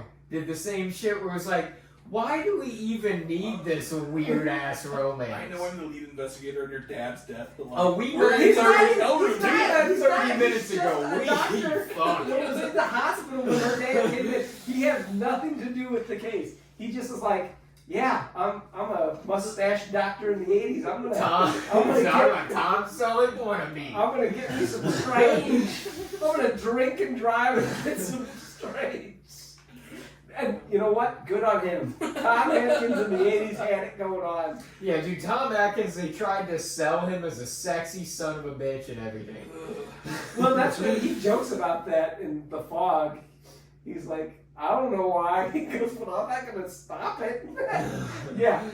Like you'd be like, no, I'm not making out with Jamie Lee Curtis. Not 1980s Jamie Lee Curtis. Hot as hell, Jamie Lee Curtis. He had like that weird comb over bowl cut, this thick mustache. He just looks like a 50-year-old. It's like, You know, it was funny because he was also in that movie. He was the lead in that movie. He's in the lead in Maniac Cop, which was directed by the guy that directed Maniac, and he's also in the lead in Night of the Creeps. So he was like in movies as a leading man. There's at least 4 I can name right there. I mean, he was on Night of the Creeps, and the writer of that was like, "Hey, I'm writing a movie. I want you to be in it." And he's like, "Okay, kid, what are you writing?" He goes, "I'm writing a movie called Lethal Weapon." And he's like, "I want you to play Martin Riggs. I want you to be the guy that was eventually played by Mel Gibson." Mm-hmm. He's like, "I want you to be Martin Riggs." Tom Atkins, this is how self-aware he is. He goes, "I am not the lead in this type of movie. They will never let me play this part." And so he's like, right, but he's in Lethal Weapon. Really? Yeah, Shane Black wrote it, the guy that wrote Predator, Mm-hmm. Lethal Weapon, The Long Kiss Goodnight. Yeah, he's the father of the girl that dies at the beginning. He's Danny Glover's old army buddy. But I just love that Tom Atkins. He's so self-aware. There's no way I'm getting that part too. Because Shane Black also wrote Monster Squad. oh yeah, that one's. I've seen that one time, like a couple years ago. That's like talking about the stuff you love because you were a kid. Yeah, it's That's like like very My generation's thing. Like that was like, kids 80s. Mm-hmm. like they were talking like I don't know. I think I was all on the Night of the Creeps because the Night of the Creeps guy also directed Monster Squad, and he was like Shane handed in the script, and he I read through the first like opening, and I'm like, Shane, this is like $10 million right here. We can't do them flying in on a Zeppelin. Like it was just this giant opening. He's like, we can't do this. So yeah. What else did they did? Oh, they wrote the Predator. That terrible. Did anybody see does anybody like the Predator franchise? I like some of them. The new one coming out, Badlands. Mhm. I was interested until it got that PG-13 rating. Which Predator is kind of one of those like it has it to be just an R. needs to be R because it's like just what he does, what he is as a predator. Yeah. It's R level violence. So I'm not of the belief that it has to be R to be scary because I love The Ring. Is it because it's animated? Is that why? No, it's not animated. PG-13? Badlands isn't. No, Was that's the new one animated? The- That just came There's out. Killer of Killers is Okay. animated. Yes. Okay. Badlands will be full on. Well, that's Yeah. kind of shitty. Isn't that the first live action that's not R? Yes, that's why that was the headline. The Predator franchise breaks tradition or something. I was like, oh no, what is this? And it's like PG-13. Damn. It's Prey funny, was good. That came out a few which is years crazy ago. because the guy that directed Prey is directing Badlands, and he was also the director of Killer of Killers. So it's like, I guess because Prey was not in theaters, it was only was on Hulu. Hulu, which is weird. I still haven't watched that, but I've looked at it. Prey is good. Prey is I don't good. have Hulu anymore, so. Yeah, I would suggest watching Predator first, just to kind of get. Yeah, I don't know if I've still ever seen the first one. Predator is 100% a horror movie.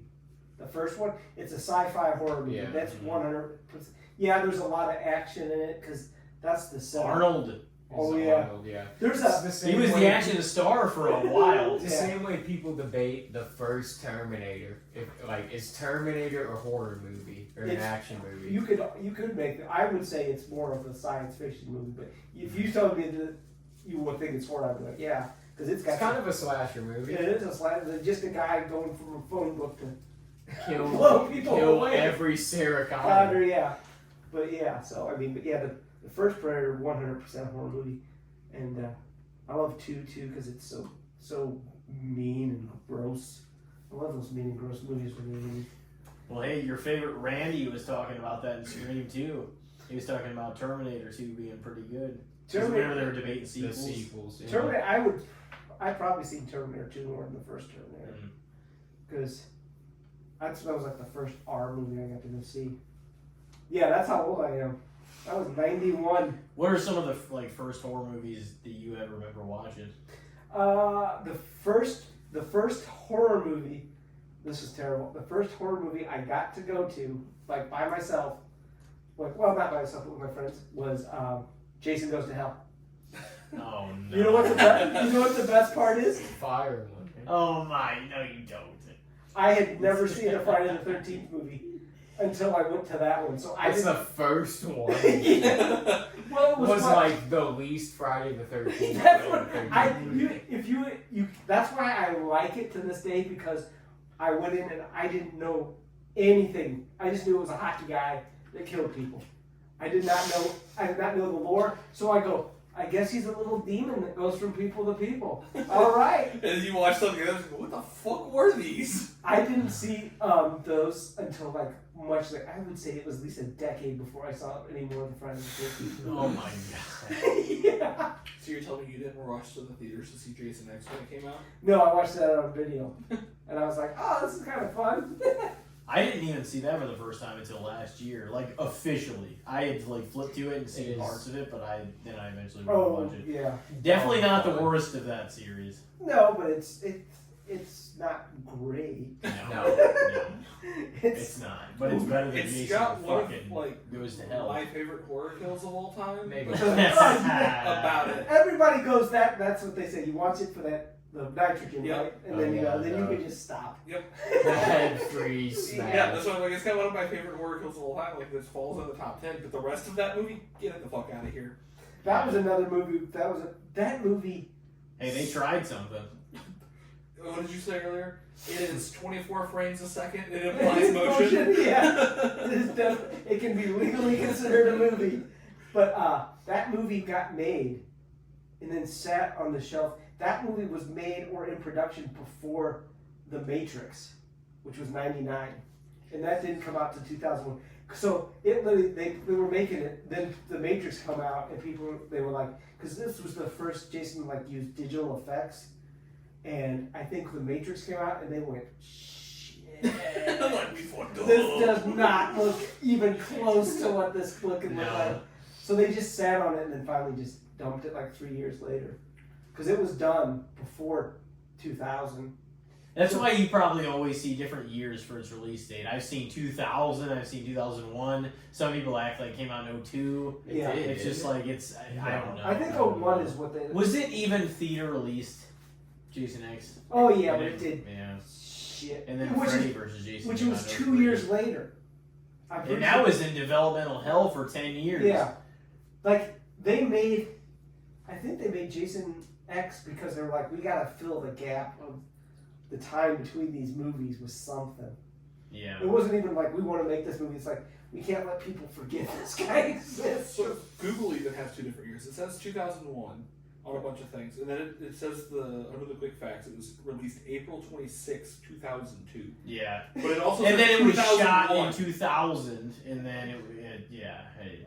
I think they started shooting it in 98, to be honest. Oh my god. See, I wish that had come out back then, because that could have been the parody for Shriek then, because that would have been the latest Friday the 13th movie. They were like, they were stretching it. They're like, let's go to space in like the future, but at least like it did take some sort of bold decision. Yeah, exactly. Ugh. I don't like remakes and stuff like that like try to be too much like the original, because it just won't be.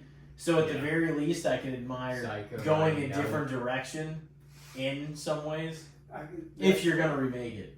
Yeah. But I don't think everything should be remade though either like this. No. Like there's not a shot in hell, and I like Bill Skarsgård. There's not a shot in hell, and I told Alex this last week. I do not want to watch that Crow movie at all. Like there's no part of me that wants to watch it. Alex from work, he loves that movie. And That's well, he's been on here. Yeah, well, that's what we call him at work, Yeah. Alex in. But yeah, he loathes that movie. It's funny though, is your name in my phone is Jason Work. I know your last name Jason, is not. this thing too, where he like didn't say anybody's Work, fucking name. bitch. Wasn't he the one that was just like, I text him, I just don't have anybody's number saved? Yeah, I know. If you look at you better have our numbers saved. I have your numbers, but I don't have any names in my. The only people. Half the time he's probably gonna look at what we were talking about I do. prior to be like, I scroll Is back up this- and I go, okay, Cody. Or I go, Tim. I'm just gonna start every message with grease frightening from now on. Grease frightening. A grease parody in a horror movie from 2000. Keep Sorry, it up. that's another Shriek reference. Yeah. He's just gonna start calling them like the Cody Scriptures 25:17. Psalms. Yeah, so the Shriek Psalms. You just make a reference to a reference to a movie nobody's seen. You gotta save people's Nobody numbers, cares about. Jason. No, honestly, I'm gonna call him out on air for this, because I texted him after he like looked at my message about like setting up the podcast, and I was like, I saw you read that. He's just like, I thought Cody gave you the details, blah blah. So I'm like, oh, so what you're really saying is you're too good to text me back. Yeah. I was standing next to him, and I'm like, He's like, I thought Cody gave. He sounded like a robot. I thought Cody gave you the details. I know what I They should have said. been set up. I said, Chat GPT, answer this fucker. No, fucking, I'm like, oh, Jason, you can't fucking message me back. Well, I figured he had said, yeah, me and him, I'm standing here next to him. I guess I should clarify to Cody and be like, I guess I'll Hey, clarify hey, next time. fuck. Jason is standing That's funny, 2.3 foot I have right now. yeah, I'm literally standing in the doorway with Cody and we're discussing it. But yeah, I was like, I didn't even, when you texted, I was like, oh, he doesn't think I answered him. No, and the thing is I know earlier in the year, I'm like, I don't know if I came in to the store like sometime earlier in the year or not, but I was like, I know we had talked about it, we had thrown it around, and I know we had done it about like doing this again and everything, but I was like, oh, it'll all line up perfectly and stuff. But I was like, I'm definitely gonna give him shit about that on the podcast. And you're like, you're gonna shit on me for beating you in fantasy this podcast, but I'm like, yeah, I might mention it, but I'm not gonna go too hard. Sorry, I'm always still 2-4 mention right it. now. Sorry, yeah. Who But was I on am five gonna until this mention week? it. It's not. You did, but it's I still got some ground to cover. It's an uphill battle. Who took you out of the playoffs 2 years ago with the worst record in the 2 league? years ago, you're bragging. Come on, you beat Alex, I think, in our wild card game I last year. think Didn't so. you? No, he beat me Or by no, he 1 beat point. you, yeah. Or no, really? I thought Yes. he got eliminated. I'm pretty sure you beat him. Did I? I thought But then I think he might- Tyler eliminated you. He might have. Oh man. Do you guys want to take a little break here and come back into the good, the bad, and the shits? Sure. Yes. Alrighty, well let's take an old break and we'll be right back. This is episode 200. Stay with us. Ladies and gentlemen, we are back with casting the spotlight episode 200. The milestone marking episode, and we've got Cody Robbins, the record-breaking, as always, pretty much every time you're on, the record-breaking appearance-setting guy, and Jason Bailey returning for horror season round 2. Twice. No doubt about it. That Jason. But he's very good about bringing so many different elements to the horror conversation. I'm like, oh fuck, I wouldn't have even thought to make that comparison because he's seen a lot of shit. But Cody, close the room. anyway, What? Close the room. Oh. you've been on. I was gonna say you've been on the segment before, so you know the good, the bad, and the shits. For anybody that hasn't listened before, overrated, underrated, or fair, we judge these topics on what the perception we think of said thing is. So we'll kind of see what the hell, what everybody thinks. We'll see where we decide to take it topic-wise. I don't know if you guys want to keep it in horror or not, but I don't care. what do you got, Elijah? We'll lead off and see how it goes. I have one topic that is horror and one that is not. I'll lead off with the horror one though, because that's kind of the conversation we've been on. So, We have. I thought we were talking sports ball. we still get some sports. That but- fucking game in Sports, fantasy. In fantasy, the last few years, his name is what's a sports ball? Yeah, the man running the league this year. Yeah. Wait, what's sports ball? Do you know who Mitt Romney is? Yeah. He had such an awkward interaction when he was running for president. It was like a tall guy, and he was like, "Oh, you're so tall, you should play sport." It's like You should it's play a sport, just What fucking sport? yeah, it's like yeah, the guy that owns like $1 million dressage horse is like, play sport, young man. It's like, have you ever played a sport? You know what a sport is. So Play sport. play sport. Or like, what is that? We used to always make fun of like on the Futurama. It was their version of baseball was called Blurns Ball, and it was an actual thing that they would just add stupid rules to baseball, and they would just call it Blurns Ball, like the ball was on a tether and stuff. So it's like, you see the Blurns Ball game? I sure enjoy sport. All right. Would you have topic wise for us? What do you guys think of Tobe Hooper as a director? Because I feel like, if you don't know, we'll just do the little rundown. Texas Chainsaw Part 2, The Funhouse, Poltergeist. He Greatest movie of all time, Life Force. Life Force. Yeah. So I feel like when a lot of people talk about, some of the horror greats and some of the people that kind of paved the way, there's a lot of, Carpenter and Craven get put on a certain pedestal that Hooper doesn't really get put on. And I'm like, I feel like he kind of deserves a little more shine than he gets sometimes. But wow, that's so much louder than I thought it was going to be. Oh.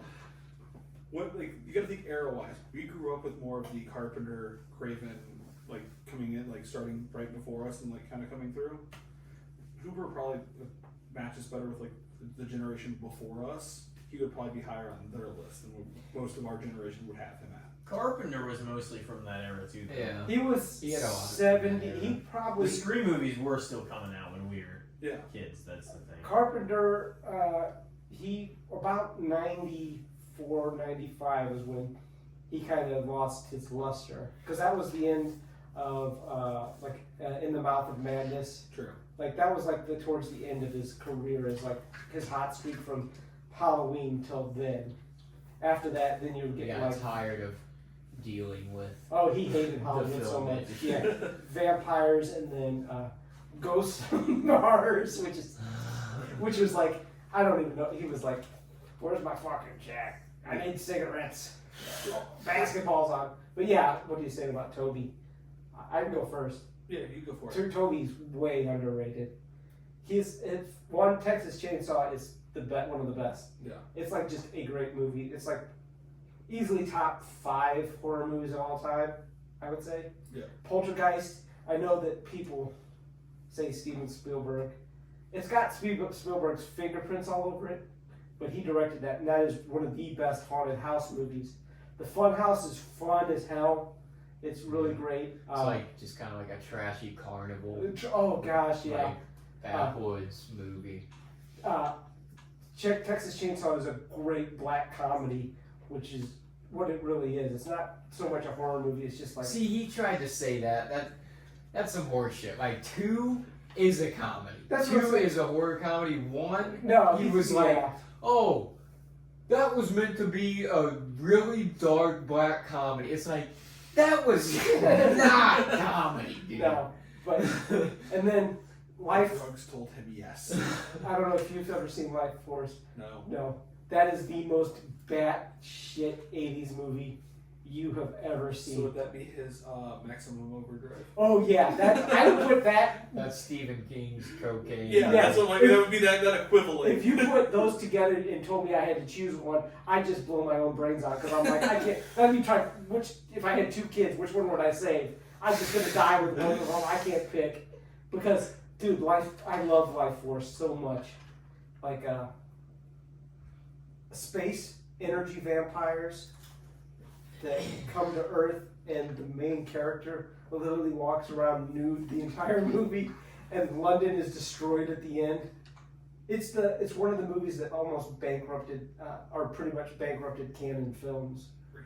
Yeah, because it was like, it just got more and more out of control. And I'm just like, God, I love that so much. Like somebody keeps like signing these checks that we keep writing, so we're just gonna keep spending it.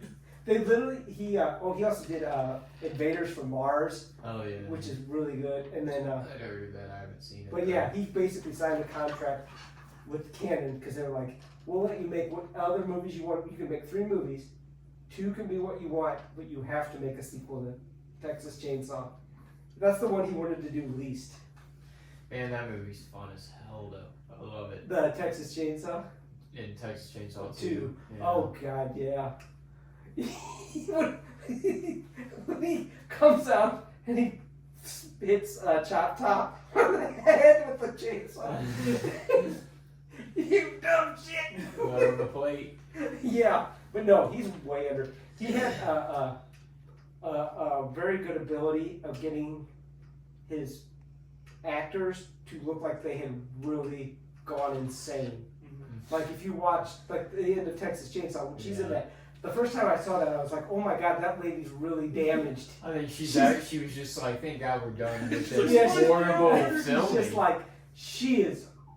They are taking her to the hospital. They said the filming for Texas Chainsaw just like broke people. It was so hot. horrible. Yeah. Yeah, but like in the Funhouse too, when she's walking out of that, it's different because in the movie that's in Texas, she's screaming. In Funhouse, she's just walking out, fucking Leaving the traumatized. next morning. Yeah. After, After all her friends, it's like Poltergeist. That guy in the. Well, no, that's actually Steven Spielberg directed that. The most gory thing in Poltergeist, where he rips his face off. That was Spielberg, but yeah, he got a lot out of his actors, and I don't think he gets credit for that. But I would agree though and say they're not like looked at the same way about, in comparison to like Wes Craven and John Carpenter though. Well, A lot of people don't think about it the same way. Yeah. No, So I think everybody's not going to be like on that scale, but Yeah. You sometimes you see like his name left out entirely. Yeah. So I think that's a little bit Well, the problem is, disingenuous. I know they weren't all financially successful, but Carpenter, like I said, from the late 70s to the early 90s, he had so many great movies in a row. Like people were like, yeah, like They Live, and like The Fog, and The Thing, which is again the top 5 horror movie. And Craven literally had a movie in 3 decades that kind of changed what movies were, because he did Last House on the Left, Nightmare, and Scream, which literally changed horror movies in those decades. Yeah, in different eras. Yeah, Like, that's so- insane. So that's why he gets all the credit. And he was a super smart guy too, so Yeah. his movies have a lot going on. But yeah, Yeah. let's hear it for Tobe Hooper. I would probably say a little underrated then also. Yeah. Yeah. Is that what you're saying, Cody? Kind of float in the mid, the underrated side of that one because Yeah. it's like, At least a little bit underrated. yeah. Because whenever people talk about him, all they talk about is Did Texas Chainsaw. Did you see Body Bags? I have Body Box on Blu-ray. That dude, You would. his short story in Body Bags is good too. Yeah. Mark Hamill. Yeah. That's like he's like a pitcher and he loses his eye in a car accident and he gets the eye of a serial killer and he starts to see the visions of the serial killer, like the shit he did in his life. Through the one eye? Yeah. Like it starts to fuck his life up, basically. And he starts to like go insane. Just in because that eye, though. I mean, It's like, what is the movie? Yeah, with the no, I hand? just want. The Hand? Idle Hands? Yeah. Oh, I love oh, Idle man, Hands. yeah. No, so it like he starts seeing visions and everything, and Yeah, he starts basically, it's like leading him up to trying to make him murder his family.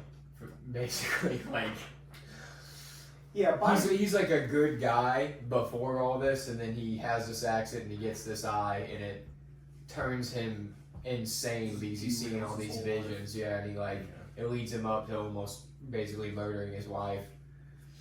Yeah.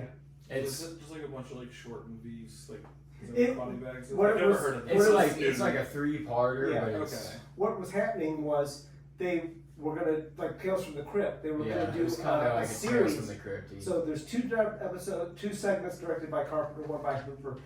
John Carpenter is in it as like a crypt Yeah, keeper he's like mortician. the mortuary worker. And like they was like, hey, we're gonna do this series. It didn't get picked up, so they're like, we're just gonna make it into a anthology, like VHS or whatever, you know. But yeah, it's good. It is good. It the every time I talk about that one, you ever heard of a movie called Body Parts with Jeff Fahey? No. Oh, same premise. Serial killer gets executed, and they take all his limbs and give them to people that have lost other limbs. Dude, there's a part. Okay, so the guy's got the serial killer's arm. The dude pulls up. The serial killer's not dead. They've kept him alive. So it's just no limbs alive. No, he's getting his body parts back. Like he's like a Frankenstein monster, so he wants his original. But what is he before he has any of his body parts? What they do is he has other body parts sewed onto him, but he wants his original one back.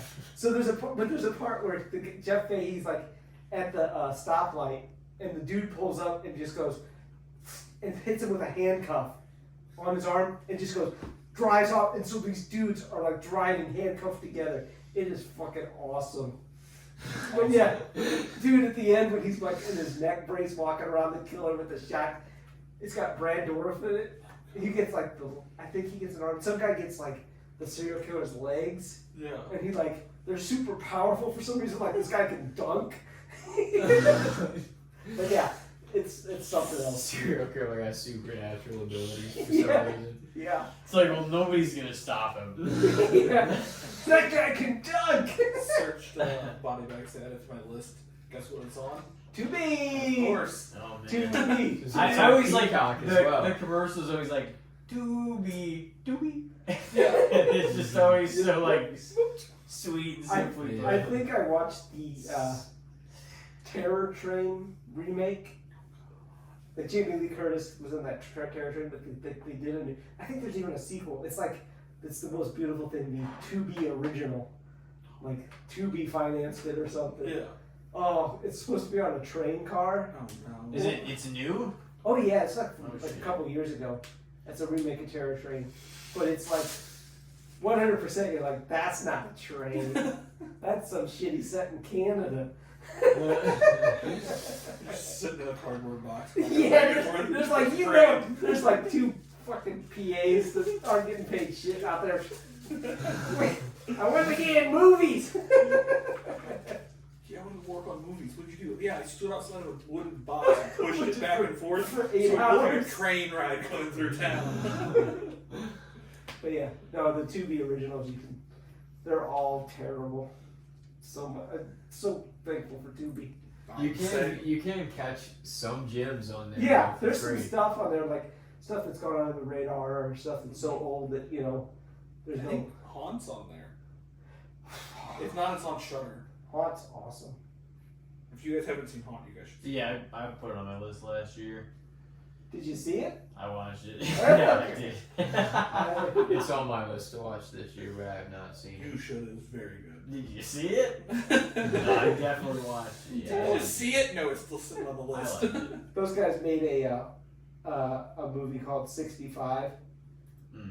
People just absolutely They hate it. make 64 other movies titled 6. No. 0 through 64. They made before. 65, and it's about the Adam Driver. Mhm. He falls on the planet Earth. Oh, it's that movie. Okay. People hate that movie, and I'm like, I watched it. I was like, it was fun. It was like, yeah, it didn't change the world, but it was fun. I don't understand why people hate it so much. It's so fucking ridiculous now. Like I've noticed it, especially this year. Like some of the just hate towards so many films is crazy. Yeah, Like nobody knows what to do. So whenever something big comes out that all the people that are actually into movies and entertainment are like pumped for, the pop culture just into it or it's big enough fan base is like, oh, that was a piece of shit. Yeah. I don't want. It's just like because you like nothing. You're not even into any of this shit. yeah. I don't know. Pe- But yeah, this year I've noticed it especially, but it's all enhanced obviously Dude, by social media. Yeah. I would say, well, I think that the thing that got, how would I phrase this? Like when Sinners came out, people were like, oh, it's a great movie. But people shit on it so much because it cost a lot and it didn't make its all budget back in one weekend. Mm-hmm.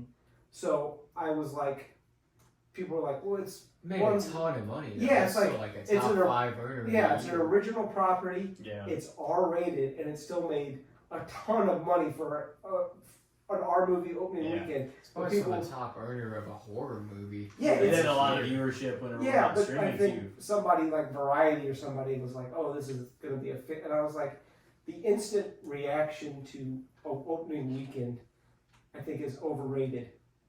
Like, you don't know what a movie's going to be based off of the opening weekend. You can't just say this is a good movie or this was bad.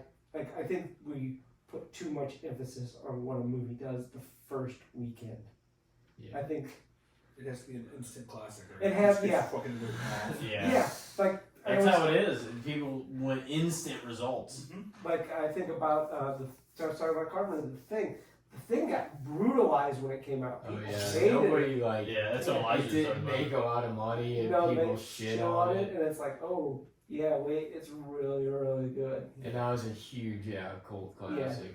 Because of the practical effects. I feel like that's really, like, if you go back and watch that, I'm like, this is one of the best, like, 80s straight up practical effects. That guy put himself in the hospital working on that. I think he had to go to the hospital for exhaustion. Rob Bottin, because he was doing so much shit on that. Yeah, like he had just come off of, I think, The Howling, and then he went right into The Thing. He was working like 7 days a week. Making some good shit. though. Yeah, and he's just like, So that's Did we all answer for? Yes, I was the last to go. All right. Yeah, we said. We all said underrated. I think. Yeah. At least by a little bit. Who wants to go next? Jason, what do you got? I would say, okay, that again, it's so hard to phrase it, that we have, like, in horror movies now, I think it's kind of fallen under the radar, but how sexless the movies have become, like, in general, but, like, in horror movies. Mm-hmm. Like, when I saw Sinners, you haven't seen it, I was like, holy shit, this is like adults in adult relationships, and yes, they are having sexual relations. It's not like The Rock, like, you know, oh, I'm so handsome. I don't really like ladies, I just like being The Rock, you know? this girl's throwing herself at me, but yeah, I'm just gonna go oil myself up, be The Rock. So you mean like the first 20 minutes, 10 minutes into fucking cemetery? That sounds like a... Where it just turns X-rated and it's like, Yeah. what kind of That movie sounds is like this? that sounds like a That's Family extremely- Guy. That sounds like a Family Guy scene. He's just like, Stewie's like, I'm just gonna, be the right. Yeah, he's just gonna just Doing Dwayne I know, things. Does it like some strut? But yeah, I know women like a vascular man. So I think it's. What was the? Yeah, what were your like? What do you mean? I think it's just the try to please everyone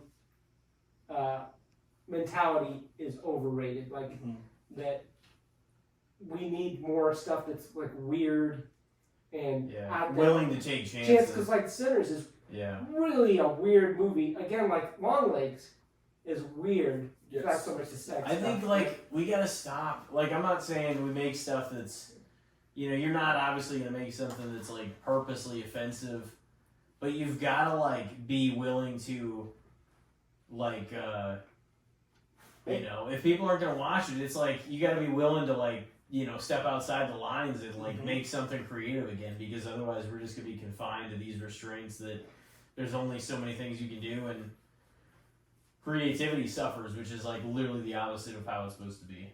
Yeah. So I don't know if that's the best way to phrase it, but yeah. Well, yeah, no, I mean, like, that's just what I think, but yeah, no, I don't know. There's definitely been some good shit, too, but I feel like there was, like, a range the way, like, more than there is sometimes now.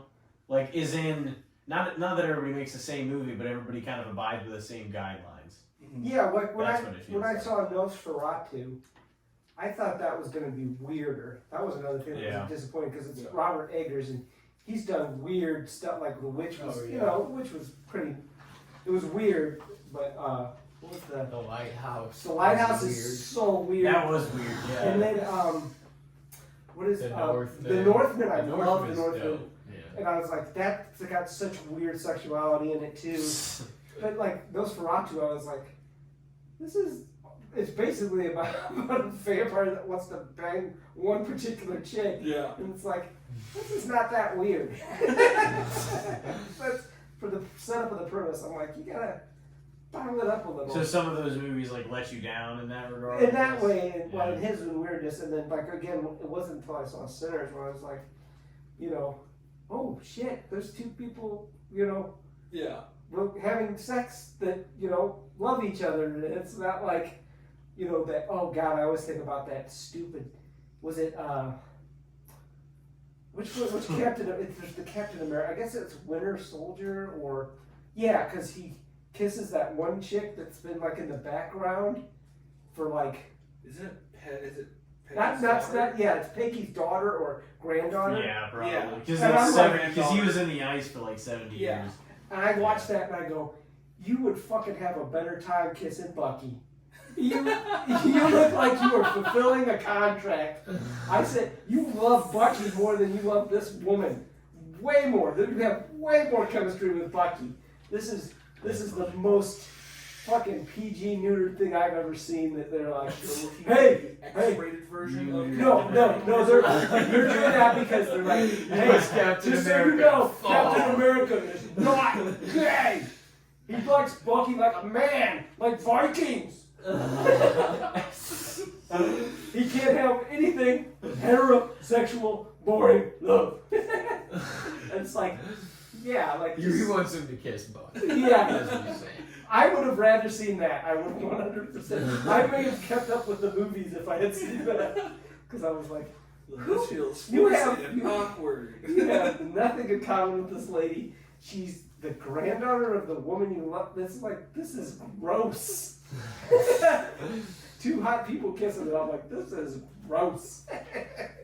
But yeah, that's my comments. The granddaughter. Yeah, So wait, what ultimately was your topic? who fucking knows? I just think there should be more sex in movies. It's underrated part of movies that is missing Yeah. that we've I gotten mean, it so. almost feels more taboo at this point. They're like, Dude. they're kissing and holding hands. Can't have too much of that in No. this movie. Dude, I don't. You guys weren't of the age, but we in the '90s we had so many what they called erotic thrillers, like Seeing Red Yeah. and Basic Instinct, and it was like that's what people went and saw at the movies, and now it's like All the ones that were on the extra channels if you had like satellite. Yeah. it's like, boy, I sure enjoyed your company. Handshake. I hope someday we become married in a heteronormative relationship. To bring up the movie based on their shoes, Hard Eyes. Hard Eyes was cute. I like that. Also, I think the blending of genres is getting a little out of control. Like, Yeah. because they had so many slashers like the last year where it was like, hey, let's just take romantic, which they did well, romantic comedy and slasher, or time travel and slasher with Totally Killer. Yeah. Or this one that started off was Happy Death Day, Yeah. Groundhog Day, and so a lot of big concepts, or like Freaky, where Oh, yeah, the Vince Lordy. I forgot about that. yeah, it's a good movie and I liked it when I saw it, but it doesn't stand out. I don't think people Yeah. like it as much as they. And that's the harder thing today in like a more saturated environment with all the streaming services is like for things to stick, it's got to be a lot. Because there's things that I really did like that I still never watched a second time. Yeah, Because it's really gonna stand out. I know I've seen Freaky, same thing, but I don't remember a whole lot about it. I remember most of Vince Vaughn's performance. I love it in the part where he's in the car with the dude that he likes, and he's like, he has to play a teenage girl that's attracted to the jock guy. It's just so funny just watching Vince Vaughn like, I don't know. he did a great job on that. I think it's a well-made movie, but yeah, it didn't catch on. Was it kind of around the pandemic? It was around. It was I thought maybe it a was little supposed to come before out, and then then. it delayed, and then it came out. Yeah, Yeah, maybe. I liked it. But again, this was high concept slashers. Can I just have people slashing and killing, please? That's a- I don't need 3 different layers to get into it. That's another thing. There's just the They gotta mid-grade. parody another thing for it to be a slasher Yeah. nowadays. You can just but I guess Terrifier is a good example. Yep. That's just a straight up slasher. There's not like a lot of deeper meaning to. I mean, they have like a story and lore, but it's not like. Well, the next one's supposed to have the actual backstory of Art. I'm sure that'll suck. Yeah.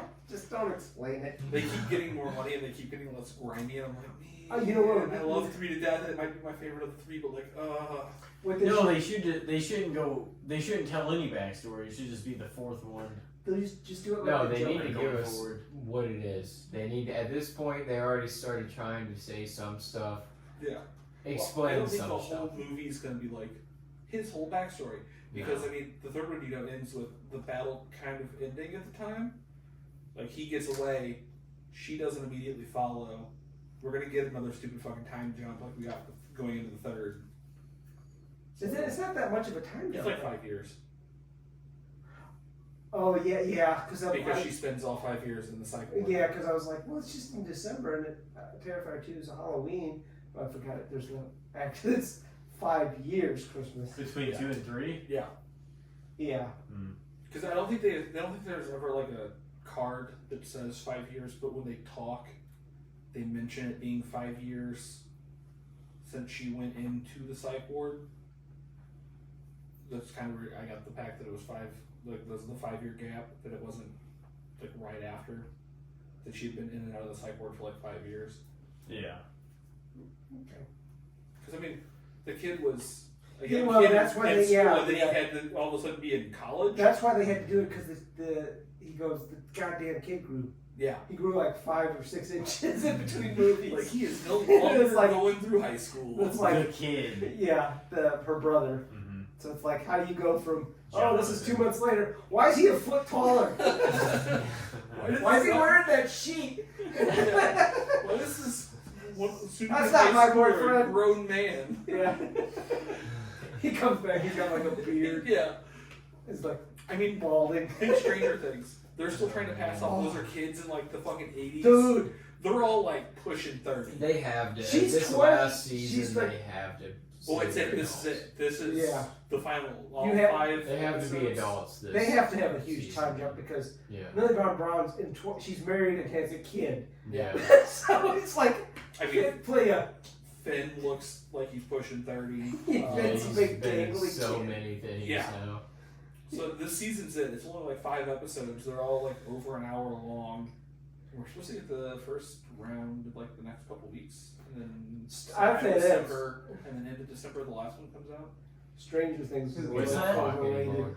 Stranger Things. No, wait, what did you just say before that? They're splitting the final season into like 3 different waves. So like a couple episodes here at the beginning of November. I think beginning of December the second half comes out, and then they're releasing the final episode on its own. You know what else is supposed to come out the end of October? Welcome to Derry. The Pennywise, like Yeah, the that's right. it's supposed to air through like mid-December. Okay. So like 1 a week. What do you mean? Dude, you can't drag that out, man. It's like, unless they do something else besides Pennywise, because we already have like what, a miniseries plus a movie. 2 movies. 2 movies that are probably pushing They 5, probably 6 want to hours. do more than just one. Well, I mean, I guess you can. But I only mean, how do much so more of that can you? Yeah, cover? with doing the same year too, especially because it's only every 27 years. Well, I think the show is supposed to be like way back in time. It says it's only supposed to. It's supposed to it's be a prequel. 1962, It's a prequel, yeah. So it'll be and before because the movies. the number one, the 2017 one, it was supposed to be 1989. You know what is overrated? Fucking the mini or the long format horror series. That you can't do horror over a long period of time. It just loses like that Alien Earth show. You mean the one that had the clips of Ice Age in it? Yeah, that show. The problem was it's whatever 8 episodes. They didn't say whether or not they're picking it up or not. So you have to end it like with shit set up. Like you're like, are you gonna pay that off? Or is that what are we doing here? The show ended on a wet fart. The best episode is episode 5, which is like the self-contained story of the aliens getting out on the ship. Like there's like multiple different aliens. Yeah. And it's like if you just took that out and made like, hey, here's an alien movie, you'd be like, that's great. And then you have to stretch it out over all this other crap.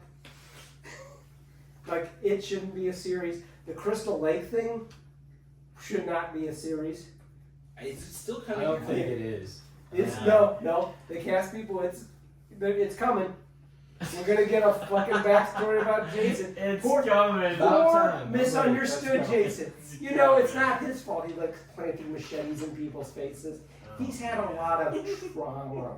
You know, he drowned once. He did, but not really because he was alive. He drowned once. And then damn it. apparently living in the woods turns you into a hulking giant. I wouldn't know what he was surviving on. Yeah, what was you? What were you eating out there on the lake? I Is thought that why it- there were no fish in the lake? I found a empty shed of or full shed of Joe Wiedner's weight gain powder. I've been hitting Planet Fitness in the Killings. Alright, who's up next? I'll go next. Alrighty. Throw yours out We there. keep talking about all the fucking parody and the horror movie parodies. Do we think they need to come back, or do we think we need to leave them behind? I'm fine with them coming I back. mean, one of them is coming back. We know we're Yeah. gonna get another scary movie. I'm happy. But are they going to be able to do it without being overly offensive, in air quotes, because anything's offensive these days? Who cares? Make it offensive. What do they say they're parodying? It's some art, some you know? Jordan Peele stuff. I think Terrifier's one of them. Yeah, some Terrifier maybe. That's natural. I You think gotta they did touch on that. say Yeah. some of the A24 stuff for Are sure. we gonna get a Iron Claw parody thrown in there?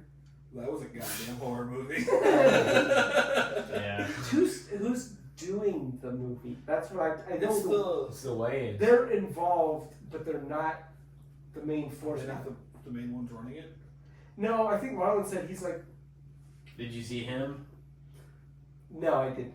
I was gonna, but then I kept seeing that it was getting like rough reviews. Yeah, I did not see good things, and I was like, do I even want to go see this? That's like, yeah, that's shows up on Tubi or HBO Max, something like that. It's gonna be on Tubi because of Bring course it Tubi is. back into the mix. We're really just pushing for the Tubi Let's get that sponsorship here. Yeah, get the Yeah, Tubi yeah. sponsorship money. Wouldn't be the worst thing. We got, hey guys, we're gonna give you our check for our promotion this month. It's $8. You guys split that however you want. We've blown the budget for October. Alright. How do I pronounce this, Jason? You'll know before because I'm looking at this and my brain wants to say titties because that's how that is spelled. What am I looking at? Michael directed Wait, what did you Tidies. say yours was? Tidies. Yeah.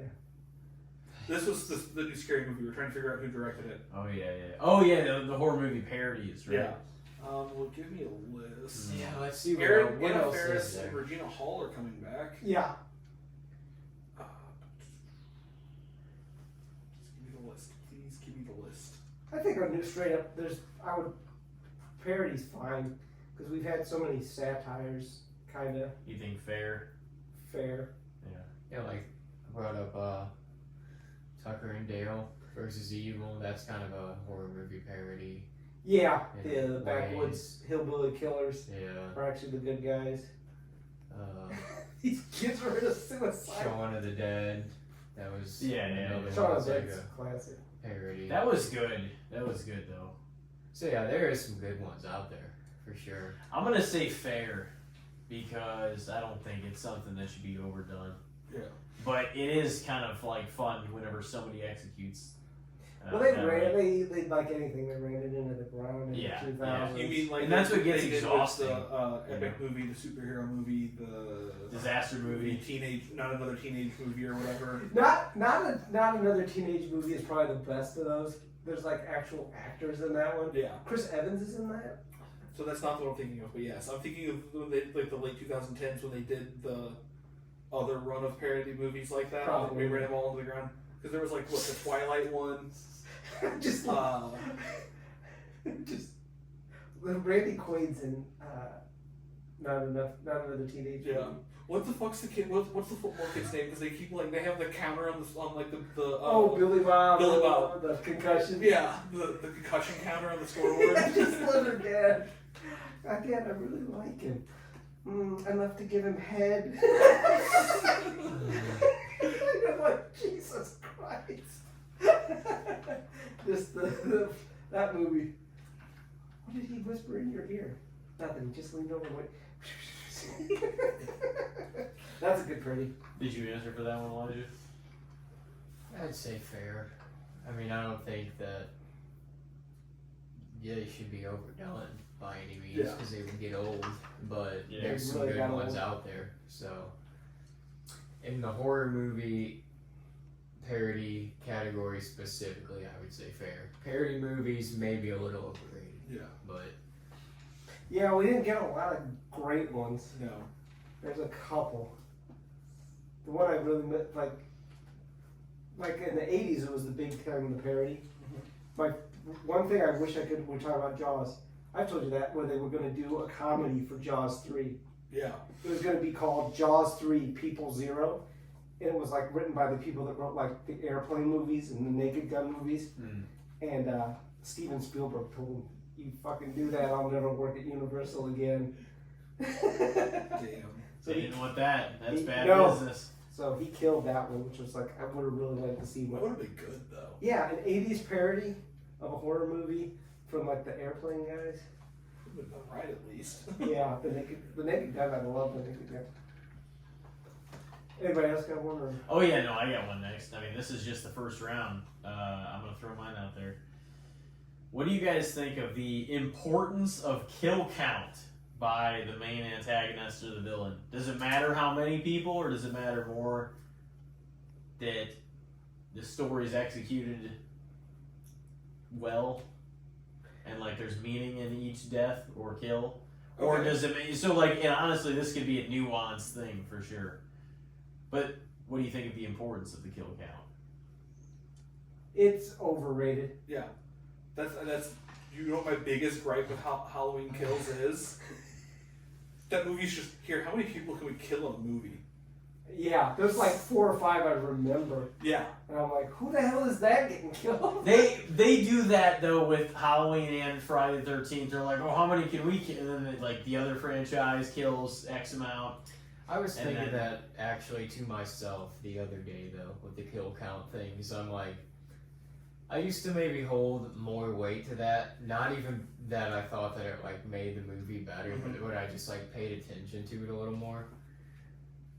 But like, yeah, it really doesn't matter. Like there could be one death Yeah. in a horror movie sometimes, and it can be like if it's done right, it's a damn good horror And movie. this applies not just to like our beloved franchises. I mean, like everything. Like, what is how much is it matter? I mean, I love Poltergeist. Nobody dies in that. Yeah. There's literally not one death in there. there are a lot of dead bodies in that pit though. Yeah, but they died of natural causes. They didn't get ghost killed. You know, what was that somebody Just in said? a mass graveyard. Yeah. I like how that it was the Indian burial ground. I think the first one, or no, it was the cemetery.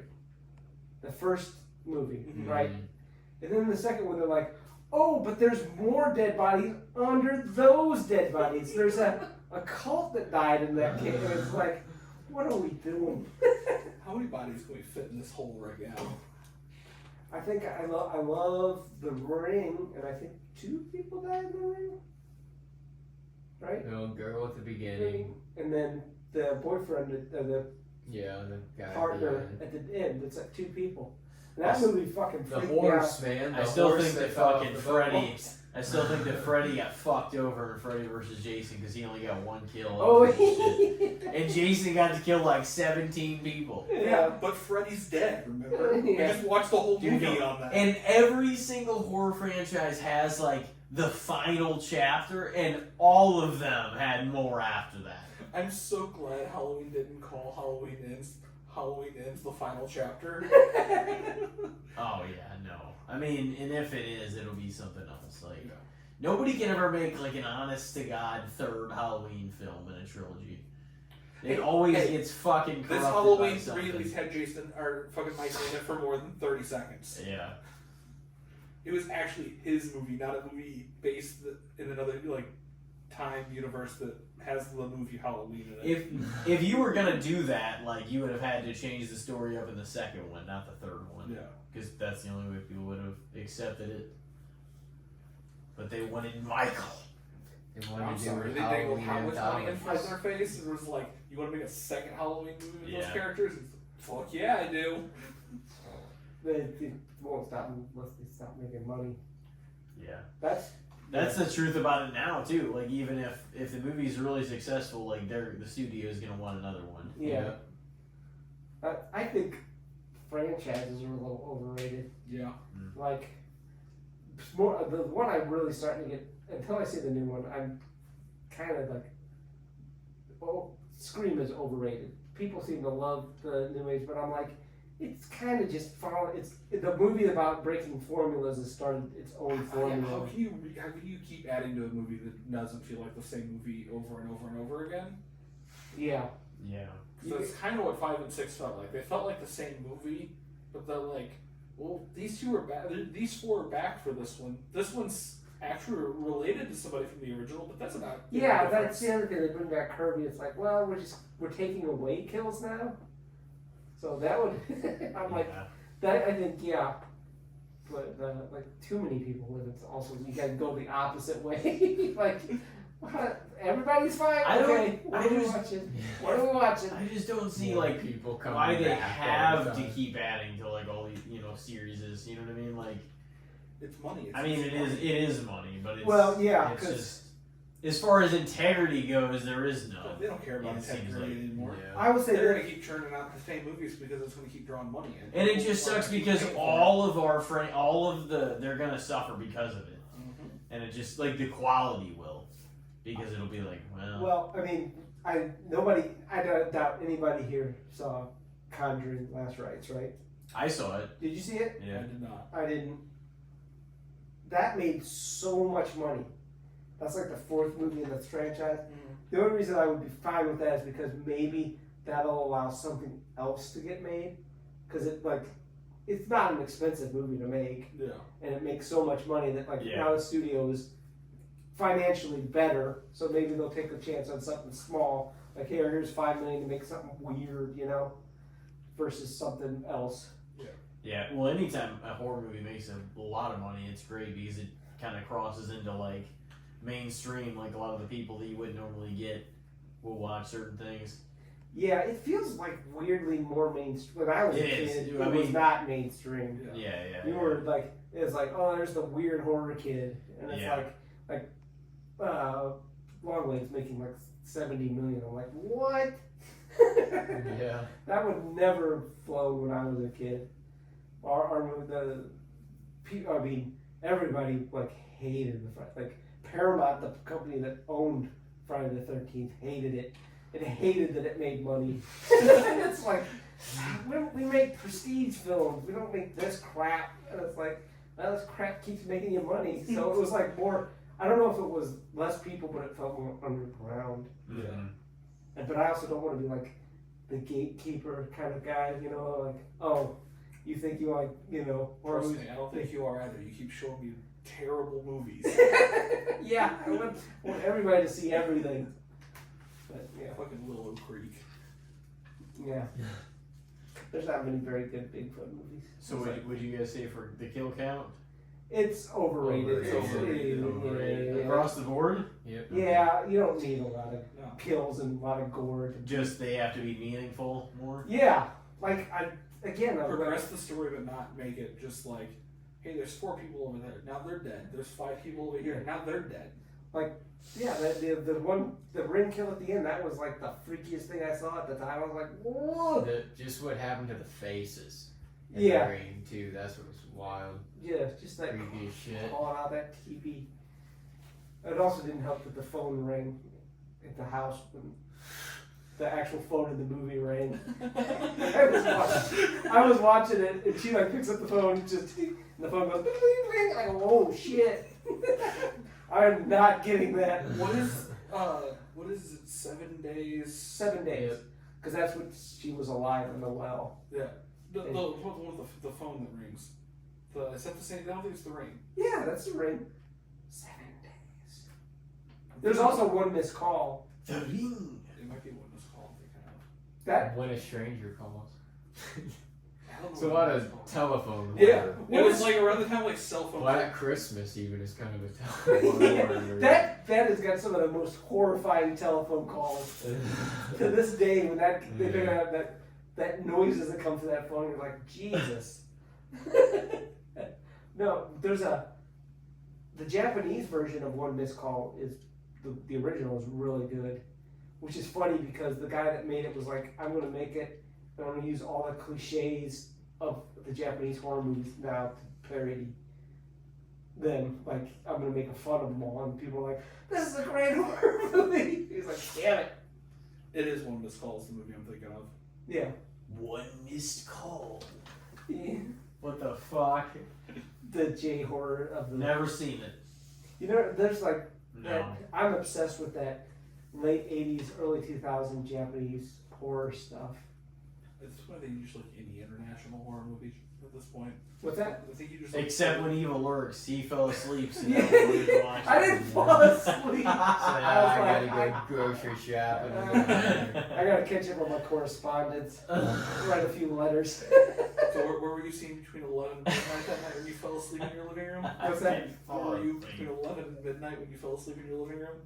No. Were you on the phone with Franco then? What are you talking about? Cemetery Man. Remember when he Oh, falls asleep on the phone? And And then that's when he just fucking like shoots the 7 people outside the like restaurant restaurant. And like the next day he wakes up in bed and they're like, where were you between 11 and midnight? Like, we saw your car driving around town. He's like, I was in bed sleeping. I fell asleep sitting on like in this chair talking to Franco on the phone. Well, And you're like, what? yeah, what you said later, I'm like, no, I was way asleep by then.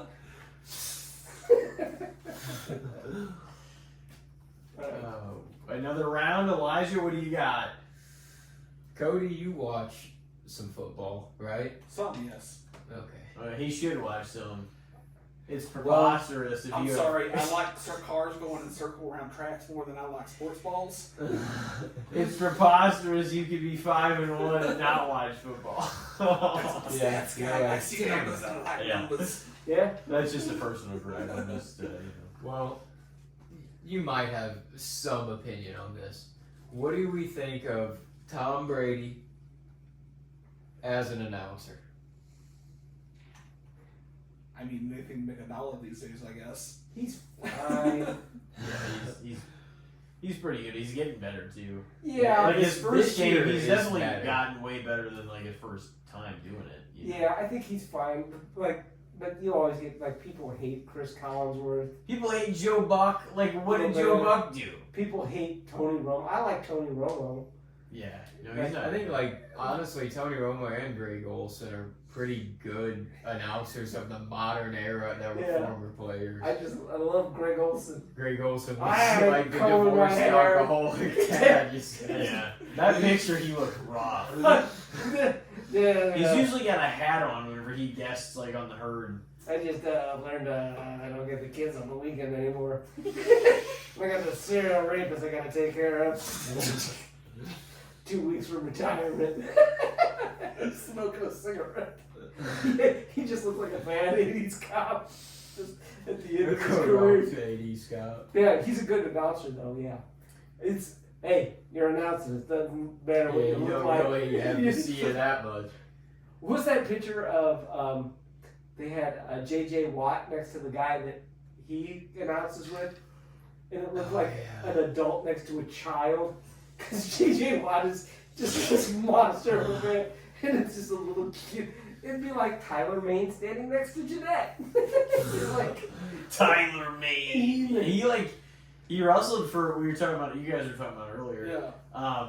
For like WCW, I guess. He wrestled only from like 85 to 1995. Something like that, yeah. It was like a kind of a short, but he was like a 6'8" just fucking machine. Yeah, 6'8" powerhouse. And I'm like, Yeah. this is He gonna was be like Michael 320 pounds. Dude was a goddamn brick wall that could walk. Yeah.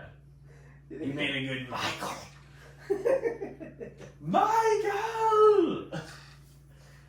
It was great. My favorite thing at work was last year was to get Jason D'Almeida with the Loomis voice in the back room. Because you know that fucker carried through the walls and they're like, Oh, yeah. who the hell is screaming? Yeah! Like, it's just so funny whenever he like just melts and keeps saying it after Jamie like kills whoever the hell that is, her aunt or somebody. In 4? what? You know it. Who did she kill I was down thinking here? about Tom Brady announcing. I'm Well, like, no, that's actually what we're on. So yeah, let's go back to that.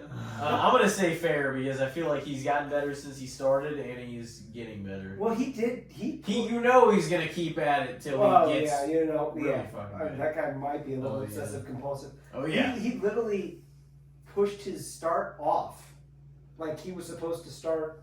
The following season. Yeah, or something, but he was like, I need more time.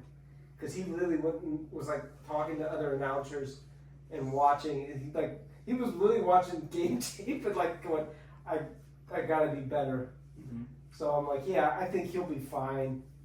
I mean, probably one of the GOAT quarterbacks. So if you can Yeah. just take that, what he knows. Oh, that's so lame. That shit was horseshit. That's because it's like, hey, us Indianapolis Colts suck so bad. We're gonna try to bring somebody else down. What was that? Was that AFC conference finalist? The that means finalist? They put that banner up like, hey, we made it to this game. Yeah? And? And you lost it? Oh man. Fuck off, Colts. We got there. Jim Irsay. When that Jim Irsay died, I was like, well, you know, when you're in your late 80s, that's going to happen. He's 65. That man looked like he was dying Well, 20 years they ago. said that he was quite the partier. Apparently, Oh, he was yeah, pretty yeah. hard on his mind. Dude, anybody that's like, hey, look at all these guitars I have, man. Boy, aren't drugs super? He was that guy. He was not a healthy man, but I was shocked at how young he was. I was like, for 65, that's not old. No. Especially if you're a billionaire, you have access to lots of doctors and stuff. He's like, yeah. He's like, I like alcohol and cocaine. Yeah. I like the way cocaine makes me feel. Yeah. Jim Irsay. I like alcohol, cocaine, and running the Colts. Peyton Manning, those were some good years, man. Yeah, like Jerry Jones, the crypt keeper, outlived him. Jerry Jones, he's just sipping on martinis and flipping off Jets fans. Yeah. He's God, not he's doing not it. worried He's about laying off the winning. cocaine. I'm Jerry Jones. Do you have another one for us, Jason? I did until you called on me. I called on. I know. I was like, I think we all answered for the last. I think we all said fair for Tom Brady. Didn't we? Yeah. I mean, he's honestly like it'd be different if he wasn't good, but it's like he's Yeah, I thought his first probably season, I was like, this the year I feel absolute like much greatest. better. So it's like he was gonna get a shot to do it and do it well. Didn't I hear somewhere he was buying into the Raiders at one point? He Oh has. yeah, oh yeah, He has. He's got part of the Raiders. yeah. And they Yeah, said- there really you can He's really got tell. some say. Announced for other teams in the same. well, he has a lot of restrictions. Okay. He can't go to practices and stuff. Like he can't. That's another thing which might hurt him.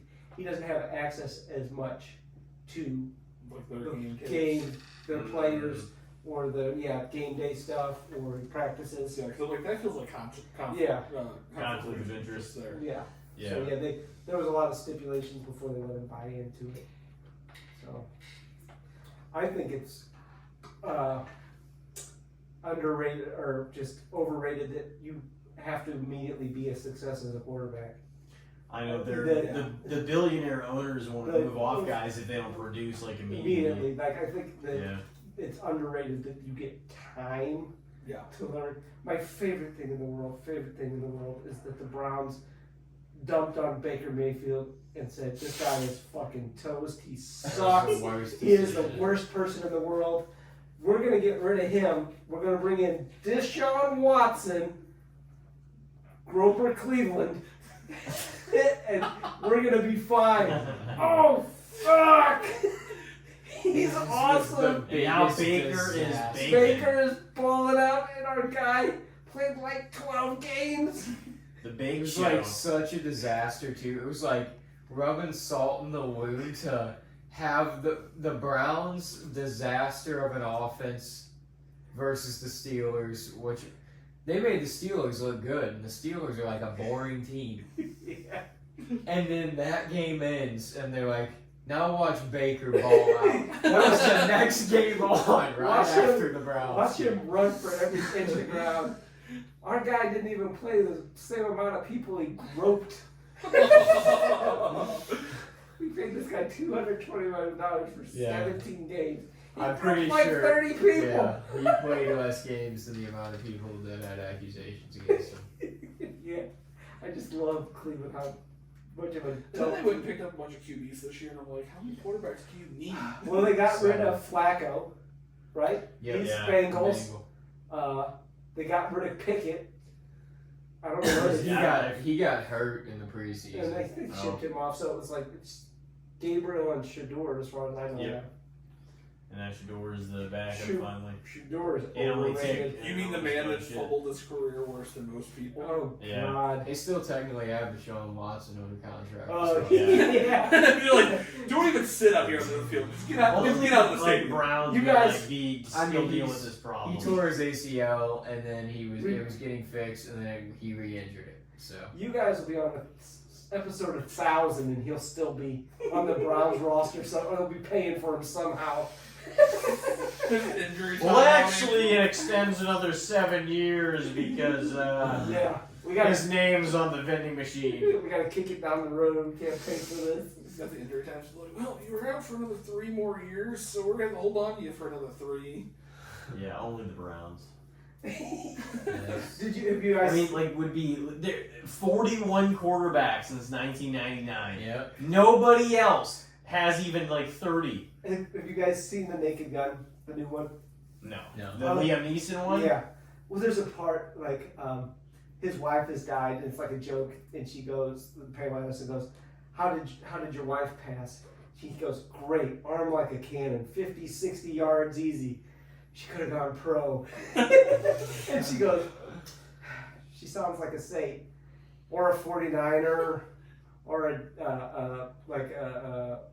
Bengal or something. Really anybody. Well, except the Browns. I just love that they got in that small reference to how bad the Browns are. Oh, man. She sounds like a saint. Really, anyone would have happy with anybody. 49ers, Panthers, anybody but the Browns. Yeah, there's that famous thing with the jersey with all the names of the quarterbacks on it. It started, with Tim Couch in '99, and it was just like all the names added. Yeah, that's great. You say what your topic was? What did I do? What were you just talking about? Oh, the quarterback. That it's overrated that they have to be immediately good. Oh, so like maybe It's underrated. Expectations. Giving them time, yeah, underrated giving them time to develop. Like rookie quarterback Yeah. expectations, maybe Yeah, something like that. Yeah. it's How you College make is vastly different from the pros, so there's Yeah. going to be an adjustment Yeah. period, Yeah. like Just because they're starting figuring out college the doesn't NFL. mean they're immediately going to be a star. And there is so much more rare emphasis. that they are. Yeah. There is so much emphasis, though, if you get drafted in the first round. Oh, like gotcha. you're expected to produce. yeah. You know.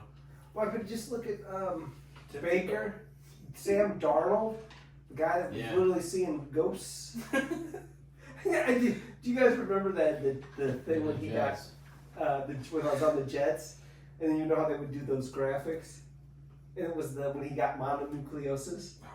Oh Oh, it's so great. It says out indefinitely, mononucleosis, and it's Sam Darnold like going. It's like one of the best crap. It's like that is so no! funny. It's pointing at ghosts over there. He must be seeing some of those ghosts. Just out indefinitely. He's just Mononucleosis. Pointing back at you, staring at him through the TV. Like, yeah, you. I'm out. It's a raise your arm and point too, so it's even better. Those graphics, they've like finally leaned into how terrible they are. Like those graphics, they've just gotten so stupid now. They're like, yeah.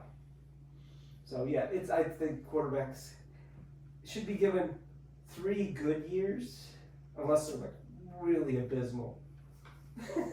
Like And they get 2. I mean, it also depends, like, on the coach, because, yeah, well, like, Will Levis, that guy got fucked. I know it's not. My running theory, he was from Kentucky. He was from U of K. Mm-hmm. And went to Tennessee, the top rival. I'm like, I wouldn't be surprised if he threw that whole fucking rookie year as one big middle finger to Tennessee for drafting him. I know that some of those throws. But, like, Brian Callahan now has been fired already a year and a half after being the Titans head coach. It's like, well, that shows you right there, that experiment didn't work. That experiment was Will Levis. Yeah. Like, the Titans are a fucking mess. they realized, yeah. we don't want to waste Brian Callahan. Who was like their Cam who was Ward their, and Brian Callahan. Fucking coach before that. Vrabel, Vabel, yeah. the guy that's got more wins in his first 6 games than the Tennessee coach had in a year and a half or 2 years. And it was a big surprise when they fired him. Yeah, because he was like, he was making them at least competitive. He was like, it was a crap team, and he was at least making them somewhat competitive. Like they didn't have a quarterback. They didn't have. They had like an amazing season not that long ago, didn't Yeah. they? It was like And that was- 14. that Or was they the were like season the they number fired one. him over. They were like the number 1 seed. It was in the 2020s, Yeah. sometime, wasn't it? Yeah, that's the season he got fired over. He had that great run, and at the end of the season, they were like, all right, Well, pack your bags, see you later. it turned into a power struggle too, because Yeah. he's like a guy that likes to be in charge of a lot. Mm-hmm. But they fired like They had fucking Ryan Tannehill. they Dude fired couldn't fucking throw for shit. they fired the No. GM, hired a new one. He fired Vrabel. They hired the new coach. The old GM got fired. They hired a new GM. The new coach got they really have had no consistency. Yeah. And the Patriots figured out their formula because Vrabel at the helm and Drake They- May, and that's gonna fucking work. Vrabel's I stand by my coach. prediction on the prediction pod that we had, and I'm like, I think they're getting in as a wild card team. Well, they went with The the bad Patriots? coach like they did 1 year, and they're like, fuck this. This guy's Yeah. out. Well, and he was like the scapegoat for why it didn't work. It's like you guys didn't set it up to work, and they're like, Gerard Mayo, he's shit. Get him out of the building. It's like it wasn't his fucking fault, totally. They had that plan in place for quite a while, from what I understood. But That I give him credit for immediately pivoting. You don't if you know he's not the guy, why hang him around? no, I don't hold them accountable for moving off of him. Just some people use that as it's just he's not the reason why. They had other things to fill They had lots with their of draft. They had other moves that they had to make. They It did. wasn't just. Then again, I don't think the players were respecting him too. No. He was one of and see, that's the thing. He was one of Belichick's guys, and they needed something fresh. Well, New England. I mean, for fucking 20 years, they had a guy that was a hard ass. Yeah. I don't know Didn't what wanna he's doing now. He didn't want to change the culture, and now it's not working out with him in college at all. Oh no, have you heard? He's apparently a real fucking piece of shit down there. It's a really toxic environment. He's locking people out of buildings for shit. Did you ever see that? There's a great towards the end of the career that there's the Patriots just won some big game, and Mac Jones is in the locker excited and stuff.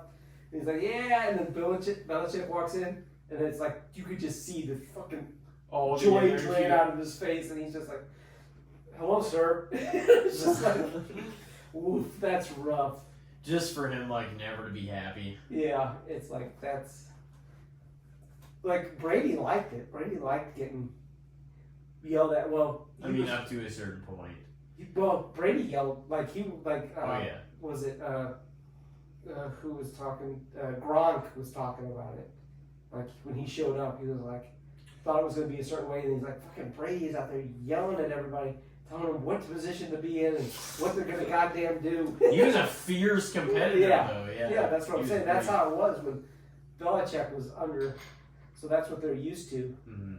And And Vrabel's of that system in a lot of ways, he but was he's a also Patriot. gonna bring but he's gonna bring new energy, and Yeah. he is, and I feel what they have now is gonna work.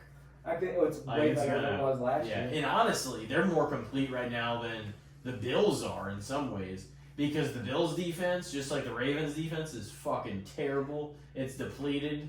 Yeah, It's need not- those physical smash mouth former players Dan Campbell, Mike Vrabel, they're coming in here and they know ball. They've been on the inside of the game. Yeah. Well, it's just that's the culture of Patriots way. The Steelers, I mean, now that No, that's we the don't only way hire you're gonna be a good coaches, coach, but we stick with our guy for a long time. The Steelers, they don't bail on their guy Yeah. for. Jesus, it's been Tomlin and Cowher for the last 30 years. Yeah, More? in all of this era, the Super Bowl era, I guess, or whatever. Or, I there's think only been 3 coaches. I think there was the whole time. There's Chuck Noll.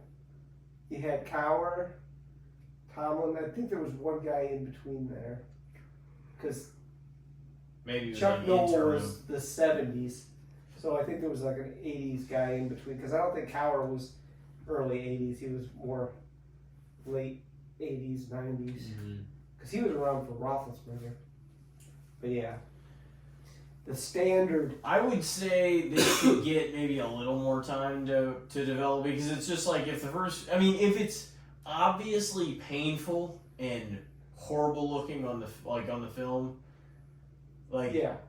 then you probably should assess your options. But I do think it takes a while to change from the college format to the NFL, and they should probably get a little more time. So I'm gonna say a little bit overrated.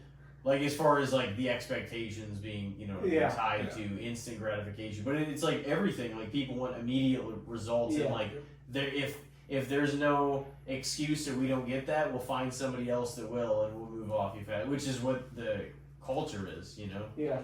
because it's all tied to immediate instant gratification. And the consistency of your staff is underrated too. For Baker, he had 3 different offensive coordinators and 2 different head coaches. In his first couple of years, it's constantly have to learn something new. You ever seen those playbooks? It's what the hell? How do you memorize all that? Yeah. Memorize that by tomorrow. Yeah, tomorrow. So I think I heard him say too that I forget what team. It might have been when he was on the Rams. Only played for a couple games. Yeah. And they were like, "Oh, we got a new." He was still trying to learn the playbook, and they're like, "Oh, we got actually a new set of plays that we want to run by you and get you to kind of learn too." And he's like, he hadn't learned the playbook yet, and they're trying to throw this other shit at him. So he was really trying to learn that shit too. And he's like, "I played that game. They didn't call one of those fucking plays all game." yeah. Yeah, the environment's just not right. We weren't winning, so we didn't want to run a play we've never played before. Why the fuck did I learn it? Why did I spend time on that shit? Could have learned in the fucking playbook. Here I am learning fucking plays we don't use. Yeah, I think it's probably a little overrated how fast they move on from guys. Not that, we've seen some guys come in and just strike fire immediately. Yeah. But you also have seen guys even in recent memory where it is the second and third year where things kind of start clicking a little more. Or you can do my favorite. You pull the Tim Tebow. You come up. You don't do great. You completely change sports. You're I go play baseball instead. That was my other sport growing up. Oh, you're bad here too? Okay, see you later. Yeah, don't be mediocre. Go preach. Oh, yeah. Tim Tebow. Oh, my God. Does anybody know if he's gotten laid yet? Did he get married? Oh, I'm sure he's 100% married by now. Because I remember that was one of the big headlines with him was he was holding out to get married because of his upbringing. And then he goes Philip Rivers has 20 kids. Oh yeah. That guy's. I think he's one of those. I don't know. There's those religions where you're supposed to procreate as much as possible. There's remember that stupid 19, 20 kids and counting. Yeah. That's a knock. It was called a quiverful. No, they're called Catholics. That's just I don't want to have a lot of kids. There's nothing really I can do about it. The quiverful religion is really produce as many kids as you can. Jesus Christ. And yeah, you're gonna get a pedophile in there, 1 or 2. I think there's even some money laundering in there as well. I'm sure there was a lot of stuff. That All right, take the church basket into my account. All One right. for you, one for me. One for you, one for me. Yeah, there was a lot of shady stuff about that. Yeah. Whew. So what were we on? What were we talking about? We were just talking about quarterbacks. We went from quarterbacks to families producing 20 kids. Philip Rivers. So yeah, did we all say? What did we Yeah, say? Overrated. All right. Yeah. Okay. Cody, you be up next, sir. I don't have another one. We spent too long talking. I forgot everything. Oh man. Sorry, I'm thinking about football still. I had to strike. You got one? Yeah, I'll throw one out there. How about this? How about staying with the same team your entire NFL career? I know we've probably done it for like Really? other sports. Hell, I was gonna say, But you see, could say, like, careers sports are different career. lengths. You know what I mean? Like there might be some people that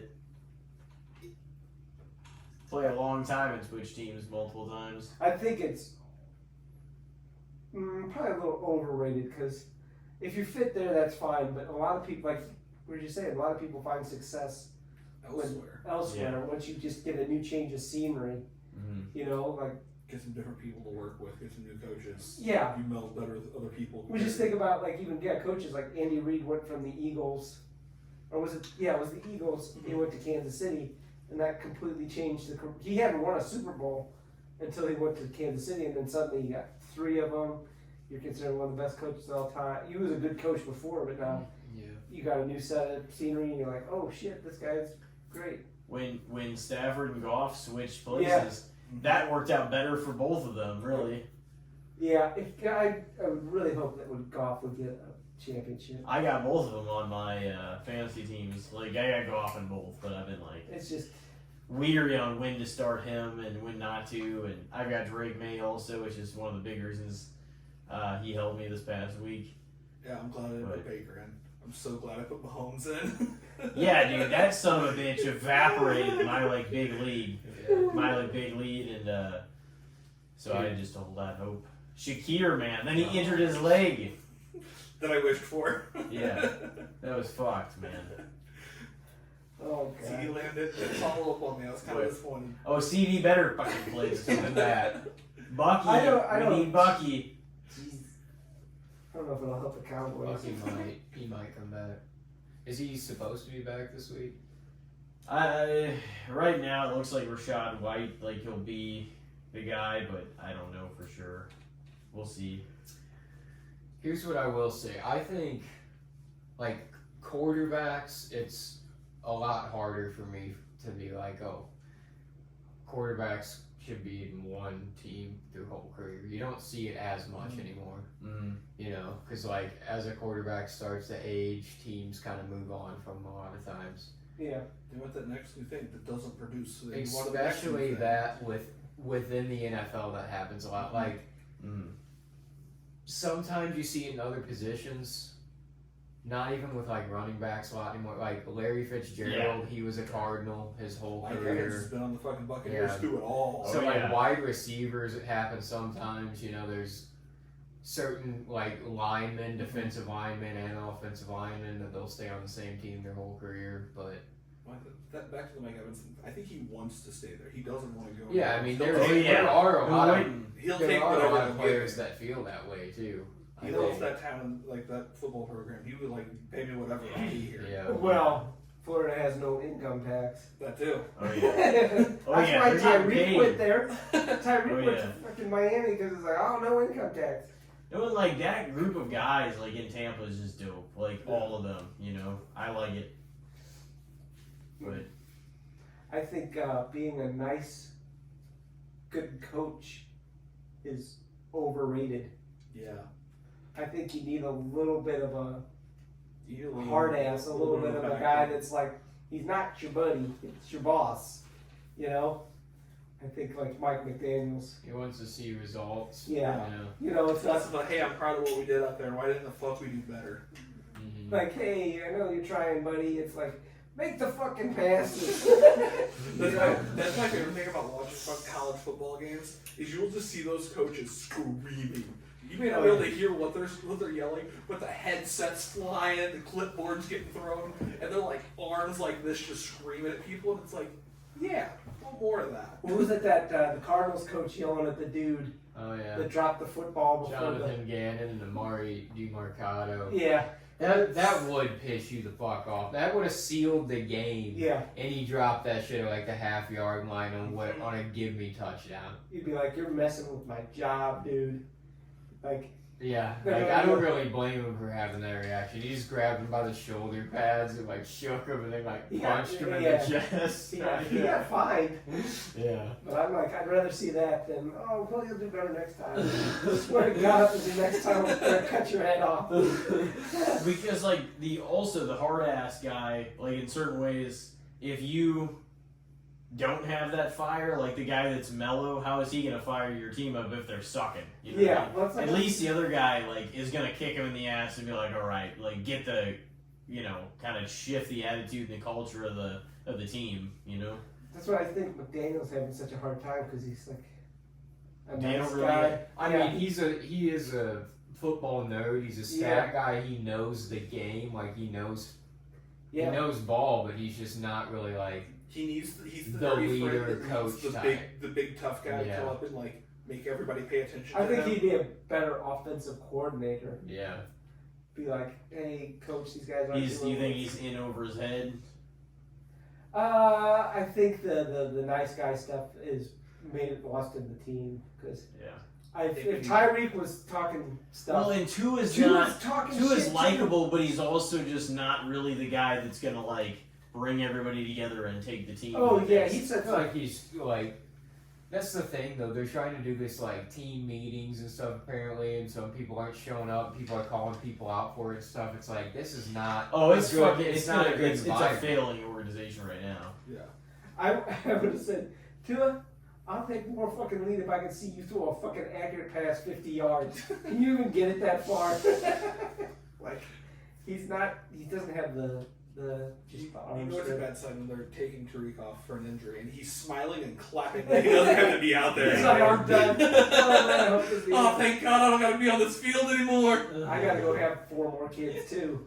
I gotta beat Phillip Rivers. I know he's gonna make a shitload of money. Yeah, He might, he's but he done might- with the Dolphins. He might be done too because that was a bad injury. Mm-hmm. That might be the end of him, Who which knows? I'd be fine with. 'cause Is he- it taking him out for the season? To Oh finish? yeah. Oh, yeah, Oh, he's tore a out bunch for of shit probably with the his knee. next up to part of next season. He He comes probably back. he won't be was like Tyreek anymore. He tore his ACL It was like a and dislocation he with a bunch tore a of bunch of fucking ligaments. Well, he Yeah. better hang on to his money and invest it adequately. He's invested in more kids. I was Yeah, gonna dude, say, he's got if you're a not- bunch of. He's got the Nick Cannon going on over there. alimony. Oh, He's got child support. probably like Entourage, fucking 18 cars. There's a great He's gonna run out of money. documentary called Broke. It was about how so many professional athletes end up losing. They have all such a short shelf life, so like you have. I mean, if you're successful, you can do other like ventures, Mm-hmm.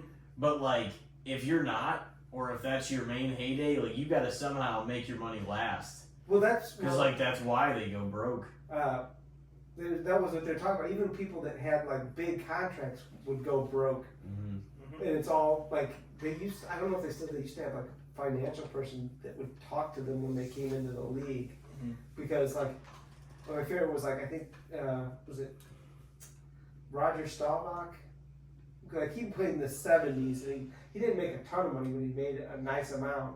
And then afterwards, he actually became wealthier doing business stuff. Yeah. Like he became a real estate developer and stuff. And he's like, he just used his football money to start his business. And he's like, woo. And then like Alvin Kamara was talking for a long time that he was not he literally did not use any of his contract money at all. He only lived off endorsement money. And it's like, that's smart. But then you see, like, I'm sure Tyreek's got no money in the bank. He's like, Yeah. he's living like from At least he's pinch- living in Florida where they don't tax the pinch shit hit, out of all this. Yeah. yeah. That's again. I mean, that's a relevant thing. That's why Because it's like, it's deceiving. Like, because if you're getting paid in California and then that shit's easily getting eaten up, then, I mean, you should get everything you absolutely, can get as far as a contract goes, because the shit's going to be swiped from you anyway. Yeah, I you're know. not getting the full price tag that they're willing to offer you, so Yeah. fucking ask for more. Be selfish in that, because there's only so long that you can do the shit, and like there's certain jobs, like they gave Brady a job, but it's Brady, on Brady commentary. made so much more. He actually never made fully what he could make, No, He because always he always took- wanted to have a better team around him, and he made so much money off of endorsements and other Yeah. stuff that it and mattered. his wife at the time had a shitload of money too, so they were not Yeah. concerned about money. He wanted to win, like that was it. Jordan, I don't think he was always a well-paid player, but I don't think he was always top player No. because Well, the league didn't have nearly as much money in it Yeah. either. But then he sold. I mean, once he he made more off shoes than off his shoes during whenever he came in, he made more money than anybody. You know, he's still like he's got like $4 or That's $5 what I million. always- I would always be like, I gotta understand, like, so if you're like, say you're in the league for a while, right? You're like 5 years in, you've played for a crappy team most of your career, right? You haven't even been to the playoffs. I don't understand guys that are like, well, I want to go to another crappy team because they're offering me a ton of money. I'd be like, I want to find a team where I can win. Maybe I don't make quite as much money, Yeah. but like, so I make 25 instead of 30 million. Like, you can't live off of $25 fucking million. You're like, that $5 million is what's gonna save me. I'd be like Brady, you know, like I want a good team around me. I don't losing It's sucks. millions of Yeah. dollars. That's gonna save At that you. point. Yeah, I'm like, 5 million. I would always be like, I want to go to the best. Like when The best situation. to Miles win. Garrett was like, I am out of Cleveland. I am done with this. I'm going to a I'm glad he team. didn't leave though. He's one of my favorite players, and I like him. Yeah, but if you cared about him at all, you tell him get off That's, the ground. I mean, that is true. I was Fuck like, it. if you want a ring, you probably should leave, and I'd understand. But whenever he did stay, I'm like, oh, Yeah. the one piece of gold in this pile of poo. He stuck around. Yep. I It's the 1% ham, 99% shit sandwich. Yeah, I was like, don't act. I guess it's a negotiating tactic, but just don't act like you want to win. And then this is the first time you see $1 sign. No, I love Cleveland is actually the perfect spot to be in. We have no offense. Our quarterback is suggesting the But best see, that's Super Bowl bound. That's where Shador Sanders kind of fucked up too, because he was like him. Well, I guess his dad Dion was. They were like, oh, we don't want to go to this place or this place. It's just like you're gonna turn all these places off by like trying to be too big He to went go from being anywhere. within a first 3-4 round pick to what, 25th? He wasn't drafted until the fifth round. 5th round, my bad. The 5th round. That's a backup. Yeah, that, you're not John Elway telling the Colts you don't want to play for Yeah. them. I truly think his dad was screwed. Or Tom or Brock Purdy. Brock Purdy, Who, I mean, you know, Mr. Irrelevant. at least he's a He got star. that of himself, contract. so I'm not going to hate on him too much, but Yeah. Tyler's going to learn his lesson, though, because he's just like, I'm just going to stream quarterbacks. I'm like, yeah, you can't rely on some of these. He waited too long to get his quarterback. Yeah. So, Is that in your fantasy league? Yeah. Did yeah. It's he okay. did he, He's a Cowboys fan as well. oh, how unfortunate. Yeah, he would say the same thing. I'm now stuck with half decent kickers because my good kicker went down. It was Schrader from the Colts. You don't you carry 2 kickers? I do. Oh, my God. I got they've pulled me out of holes before. I learned that last year. Carry 2 kickers. Dude, having a good kicker. But you can always, like, stream one if you have to a certain week. Yeah, I don't want to take that risk. Like, who did you? And it's almost hard. It's just like I can poke in your logic here, but I also know that you're going to be like, well, I'm 5-1, though. And I'm like, So yeah. when you pick like your players, right? Yeah. Do you can you pick a kicker at any time, or do you have to wait till a You gotta certain? draft them. Yeah, I know, but I'm like saying, like, if you want to draft him high, If you want to do something stupid like that, yeah, you could. you could like Yeah. so. So if there's a kicker I really wanted in the first round of the draft, I Oh can go my. for him then. Okay, Oh, I thought you said because I'd be like, somebody. I mean, I would why think- would you ever do that? Yeah, If you- exactly. See, if you did that, They're with not- the there's fantasy no football one draft, reliable enough. everybody would I'm talk sorry. shit. I would say Aubrey is reliable as hell. I don't I know. mean, There's I nobody have reliable enough to take him that early. I'm Do you just really saying, wanna that's have what I'm that saying. Argument? Your kicker scored 9 points this week. What You really- argument? The about me having 2 kickers. You're a kicker. You have Yeah. a good solid kicker. He scored 9 points. He's this done week. pretty well for me this year. Okay, so so far. you know who scored the most points in NFL history? Adam Vinatieri, Yeah. a kicker. So I'm like, yeah, if you got a super reliable kicker, Cedric's kicker for Jacksonville brought a -4. So why would you not have I would At least a second option. Well, no, I mean, yeah, that's my point though. You don't necessarily have to carry one. You could carry one like temporarily and have the other spot filled up with somebody. I just finally filled my bench, by the way. I know. I I had saw an that empty on there. I was slot. like, he doesn't even have another guy. Yeah, I haven't needed a full bench. Yeah. Could you just pick all kickers? No, because I put a limit on kickers. Okay. There's probably a limit of like 3. I have 3 I to don't know why 5, you 3. would want that many. Because they always get points. You can only play one at a time. I don't know fantasy Yeah, football. I can't put him in a flex spot. Yeah. Because I'd be like, I'm running a whole team of kickers. We get points No. every week. Fuck it, I'm putting a whole team of defenses up It's there. gonna run all That's gonna be kickers. fucking 30 points from Yeah. a team at that point. 3, 6, 9, 12. Fucking win Way every too game. many. I don't know the rules. I don't know Oh, fantasy man. sports. Whose topic were we just on? Oh yeah. Oh, staying with the same team your whole NFL career. So this applies to any position too, or all positions. Yeah. I guess. Yeah. Well, fuck, who did Vinatieri play for? Was he Colt all the way Patriots. He through? was a Colts for a long. No, he was a Patriot too. Mhm, He's a Yeah. Patriot He's the for one a that beat long us in the time. Super Oh, yeah. Bowl. Oh, that's right. He's Colts player. I only remember him as a Colt. That's why I'm like, did he play for anybody else? I didn't really see He the played for the Patriots. Patriots. Yeah, he played for the Patriots. He played a in the long 2000s. time. The Pates, Yeah. Patriots, Well, the Pats. I'd say fair because I think it's commendable and it's cool. Like Yeah. when it happens, If you but want to like, put the team on your back and run them and actually be If- good at your job, hell yeah. yeah. I Let's mean, do if it. you're the hometown hero and Uh-huh. you like the city and that's really your thing, and you Well, don't, fuck. you know, What good have the Buccaneers done lately? But everybody loves Mike Evans more than that whole fucking team put together. Mhm. Well, Mike They're Evans, the I mean, one they love NFL team Baker that's now, made too, the though. playoffs 5 years in a row on the NFC side. yeah. I would say, Mike Evans is probably not too worried because he's got a Super Bowl. Oh yeah, with Tom Brady. Yep. He's I got- would say they're one of the teams that have been more definitely like successful in the last 10 years, Yeah. like with what they've done. Yeah. It's good to Yeah. see, like, after the Brady era, like, that Baker came into his own and, like, Yeah. fully understood who he was whenever he came in. The Tampa Bay Buccaneers had, like, Perfect. They're They- fun to watch right now. they were, what is it, 70s expansion team? It's still a misfit batch of pirates, and it's fucking Oh. great. My favorite is looking back at that when Yeah. they started, they were like 0-26. Like they Yeah. lost their first 26 games, and their coach was just so great because he would be like,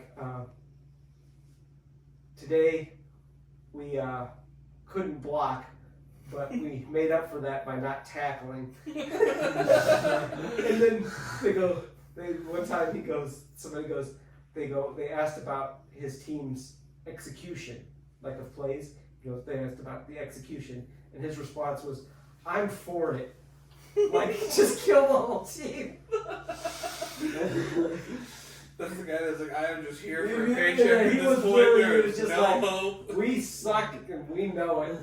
He was the greatest coach. So how were the owners not like, get this dude the fuck out of here? Because We're never they're- gonna turn You him know around." they're in the same boat. If we just lost like 26 games in a row. Is there any coming back from this? He'd No. have like, that was the best was that when he did, like, he would said something, he goes, "You guys," he told the press corps, he goes, "You guys don't know football from a bunch of bananas." And then somebody from the press corps left a bunch of bananas on his doorstep. So the next week he goes, "Oh, you guys don't know football from that? You don't know the difference between football and a brand new Mercedes Benz." Like he would say, like, all those kinds, like. Like, fuck yeah, if somebody showed up dropping a bunch of bananas off my house, I'd be milking that for what I could get out of it. He just had lots of great quotes like that. Just to know you're on a team and there's nothing you can do. But yeah, and then was it in the 2000s? The Herman Edwards was it that got screwed over? He got fired, and the next year, little Chucky, John Gruden won the Super Bowl with the team he built. Do you remember that? No. Yeah. The Raiders actually traded John Gruden to the Buccaneers. Okay? In the championship, it was the Raiders versus the Buccaneers. It was literally him against his old team that they traded from. And people were like, they didn't change the playbook from when he was there. So the Buccaneers literally stomped them in the Super Bowl.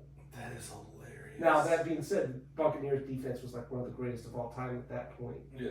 But yeah, they were like the. They're like, wait a minute, I know this playbook. I can handle this. You could Just prepping them Like, for 2 It's weeks. Yeah. like this is what they're gonna run. This is what so it was like to get traded to a defensive powerhouse. Why would you not immediately change that playbook? I don't know. You would like a lot of the stuff. You're like, this should be obvious, but then Yeah. It is in hindsight. Yeah, Yeah. yeah. When they show up and you're All like, in. fuck, he knows the whole goddamn playbook. They What are we didn't gonna think do? about it until they had to What run into did him they- again. what do you They're think like, oh, the Raiders shit. coach walks in and goes, "Oh wait, that was the old coach." Oh no! Oh, start scribbling stuff down. By then you're playing the players like, fuck, they know the whole goddamn playbook. What do we Like do we now? were saying earlier, they're like, we got a football game on Tuesday, damn it! Damn it! Holy crap! Rewrite the playbook. Cole, we gotta get him in here. And it's Tuesday. We play Sunday. Sunday. Oh fuck! What'd you say on that one, Cody?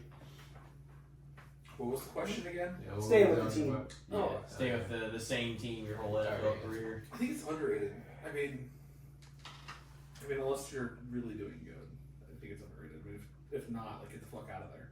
If the team's not playing great and you're not playing great, Mhm. to see like we're on getting the You got onside. you got a certain shelf life as Yeah. an athlete. So while you're still in your prime, I'd be fucking hopping if you didn't want to be there and if things weren't working. Mm-hmm. My favorite is when you have a guy that's with the team the whole time and they can't get to a championship and they agree to trade you to a team that can do it. Mm-hmm. Do you remember like Ray Bork? No. He was a hockey player. He played for I think it was what's New Jersey or New Jersey Devils. what's the other one? I think it was the Boston Bruins. I think The New York Islanders. it was one of those teams. Like I think it was the Boston Bruins. He was literally like the number one guy for a decade or two, and they just could not get to the championship. So they were literally like they found the Avalanche. They traded him because he wanted to go to the Avalanche Yeah. because and he won like with the Avalanche. Like at the end of his career, he finally won, and he was like, oh, thank God. Boston literally called him and goes, "Hey, you want to come to Boston with the Stanley Cup? We're gonna have a parade for you." He was like so beloved by that community that when he won it with the Avalanche, they're like, "Come back, we're gonna have a party." Yeah. Or when they Damian Lillard for the Portland Trailblazers, like he could never get to it, so they were like the Trailblazers like tried to get him to a team that they thought, so they got him to the Bucks, hoping that he could get to the. Didn't work out. Lucky, isn't it? Yeah, they got Giannis. I know some sports ball things. Sports ball, but it was a disaster. Sports ball. Sports ball. Did you have one more for us, Cody? Maybe baseball fans like really good. Really I know, baseball. I know baseball. I mean, I love baseball, but I haven't paid I know as a whole lot close of of modern attention baseball. as I have. That's also because they make it hard to watch. That is true. Very true. But like banana ball. Do you follow? Oh, But banana. I honestly don't like the Savannah banana thing. Uh-huh. I honestly don't even know so like much about that, but it's so It's suddenly so it's so overrated. it's suddenly so so. overrated. Why is it suddenly so popular? That's what I don't understand. Because it's just an. What the hell is It's what's so I see the significant? videos on other social than the media name? all the Oh time. God. Because it's just fun It's just baseball. all over social media. It Yeah. seems like it's like, and I see their videos more than like shit about the Cardinals. So like, What's so significant? Like, Nothing. the There is name? nothing Yeah, I don't significant. They're know. like Savannah they're bananas. like doing front flip catches for things, or like doing like trick catches. A lot of players will like like, do a walk-up dance song. up to Yeah, the plate. and like yeah. dance and sing. It's just it's an entertainment more than baseball. Dude, It's the It's rest- like Harlem Globetrotters. It's for literally baseball. Yes. sports entertainment. it is the wrestling of baseball. Dude, it was on the TV at the gym. I was at the gym and I was watching it, and the fucking umpire making the calls and doing the, and I'm like, I wanted to get a ladder, walk up and punch that screen. I'm like, this was making me so mad. I'm like, yeah, everybody's having fun, but that is the worst thing I have ever seen. I want to punch every TV screen. They're selling out baseball stadiums. It's pissing me the fuck off. Yeah, I hate it. I'm like, people are having joy in it is making me angry. They sold out every baseball stadium they played this year. Yep. They played Everyone. 17 MLB stadiums, sold them all out. They sold out fucking Busch Stadium. We couldn't even fucking bring a fucking 18th of the crowd this year. Well, have you seen the Cardinals play? Well, that's what I'm saying. Ollie Marmol's got to go. Yeah. He stinks. I was gonna ask if it was overrated or underrated, but I know you're gonna say it's overrated. Overrated. You don't have an answer. Well, I mean, It's overrated, Tim. I mean, it probably is. Like, I just don't understand why there was so much talk and like It's they're just acting like fun. they got superpowers or something. No, I'd say it's fair. not really Fuck it. serious. Yeah, they're just having fun. It's a It's- Harlem Globe. That's a good. It's a Harlem comparison. It's a Globetrotter. Harlem but Globetrotter. not of fun. baseball. But not fun. Just because you don't think it's not fun doesn't mean it's not fun, No, Jason. the hip thrusting umpire. Why? That's what's killed it for. the hip thrusting behind the head. That's not family entertainment. That's like cheap ass stripper move. It's like, how was that? My favorite was Dick swinging. yeah. My favorite was when the guy tried to do the fancy catch and dropped it. I was Yeah. like, yeah, that's why you don't fucking fancy catch. You just drop it. But yeah, and they have they had a dude pitching on stilts. Yeah, his name's Stilts. Wow. Wow. Wow. What marketing geniuses. They put a guy on stilts and call him stilts. His name's Stilts. He's Stilts. like, I watch it, right? Yeah, you get it because he's got stilts and call him stilts. I mean, I think it's either the firefighters or is it the Texas, whatever the fuck Texas steam, I forgot. Texas annoying the fuck out of me. They've got one of their pitchers comes out of like one of those rodeo like I don't know, what's the fucking word I'm thinking of? So the rodeo clowns hide in Barrel. barrel. It's like a barrel. It's like one of those giant plastic barrels, and that's how one of the pitchers comes out. They roll the fucking thing out and flip it up, and he comes jumping up out of it. It's just fun. You guys rolled me too fast. Too fast. Rolled Too into the fast. outfield. We missed the target. I'm very nauseous. I had a huge hot dog before I came out. They didn't say that. They said I didn't have to pitch today. It's a band of bananas. Oof. Yes, man, bananas. You get the party animals, the firefighters. I forget what Texas is. They just added the logo. Texas mentally. The Texas execute mentally handicapped. It's the Texas Tailgaters. That's what their name is. I forget what they just added a beach team, and then if you're familiar with Negro League like history, the Indianapolis Clowns are back. Like the original, like what would be considered banana ball back in the day, is back. And Ryan Howard is a coach on that team, and I didn't feel old until I saw old Ryan Howard take his hat off. Ryan Howard. And he's fucking balding. And I'm like, oh god, he's Dude. old. I'm old. Dude, Johnny Damon. Yeah, Good lord. that man's looking rough these days. He's a step below Greg Olson. I haven't even seen Johnny Damon. Johnny I Damon. think He's I got saw like him he's got like recently, stringy white hair. He's got like White? it's Oh man, yeah. what the He's- fuck did he do? He's like We're old, Tim. he's got white hair. Come on. he's got a big old gut. Yeah. He just looks like He's one of He those. just retired and started just Yeah, he's one drinking of those beer. athletes that's like, cool. I don't have to be at the top of my game anymore. Fuck it, I'm gonna Was do it- whatever I want. was it Keith Kachuk who like put on like 200 pounds after I he think so. like they're like they go Keith Kachuk and he comes up it's like like you're like oh my god he stopped playing last week. Is Keith Kachuk in there? Did you eat it? That's not Keith Kachuk. Get that fat bastard off stage. Every word's got a B in it. Probably the yeah, I always love the athlete who just completely just disintegrates after they stop. Like, unlike Howie Long, who's looked like the same person for the last 40 years. Oh yeah, he used to look the same. Yeah, the guy's age has got to eventually catch up to him. He's got that flat top you can land a plane on. That's why you can like keep that haircut up. Yeah, he's a.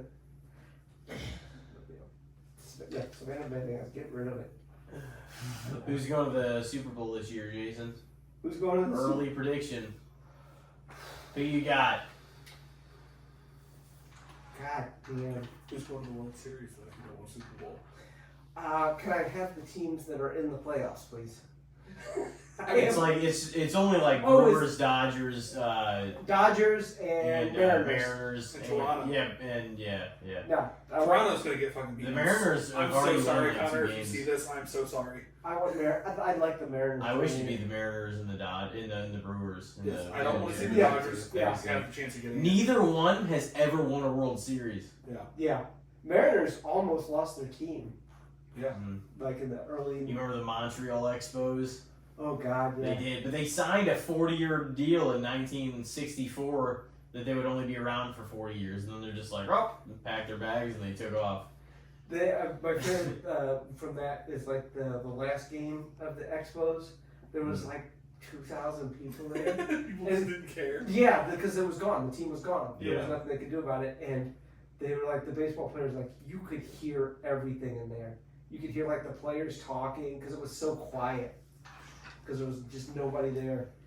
It was just like, Fuck, I think that's what happened with the A's when they left Oakland. I think there's. Though they're playing at like a minor league field now. Yeah, it's like during In the Sacramento. middle period. Yeah. No, I figured I'd ask because I'm like, I mean, just I don't know how teams are looking right now. It's pretty early, but now we're about a third into the football season. Mhm. But like now the Chiefs are starting to hit their stride. Buffalo and the Ravens have kind of fallen the Yeah, apart. if you had asked me just a couple days ago, I would have said the The Lions. Bucks look good. Yeah. The Bucks are just, I like them, but they're Do you trust them? No, I don't trust them to like. They're Keep just longevity-wise. they live too much on the edge. Yeah, no, I get that It's too. went from being real bad to being real good. I don't know how long this That's what makes high's me gonna nervous. ride. I'm not gonna lie. That is what makes me nervous. It's fun, but it's like You can only like, you know. what was with like that the Vikings that one year where they won all those games Yeah, that was like last year or something, and then and they a just couple years fell before apart. that. Yeah, they just fall apart, and it's like you can't.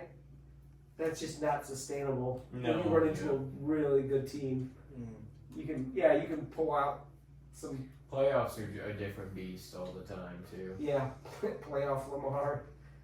He's always gone. He has for a while he had more MVPs than playoff wins. I don't know what the hell happens when he gets to the playoffs. But then you get He checks out for Costa Rica.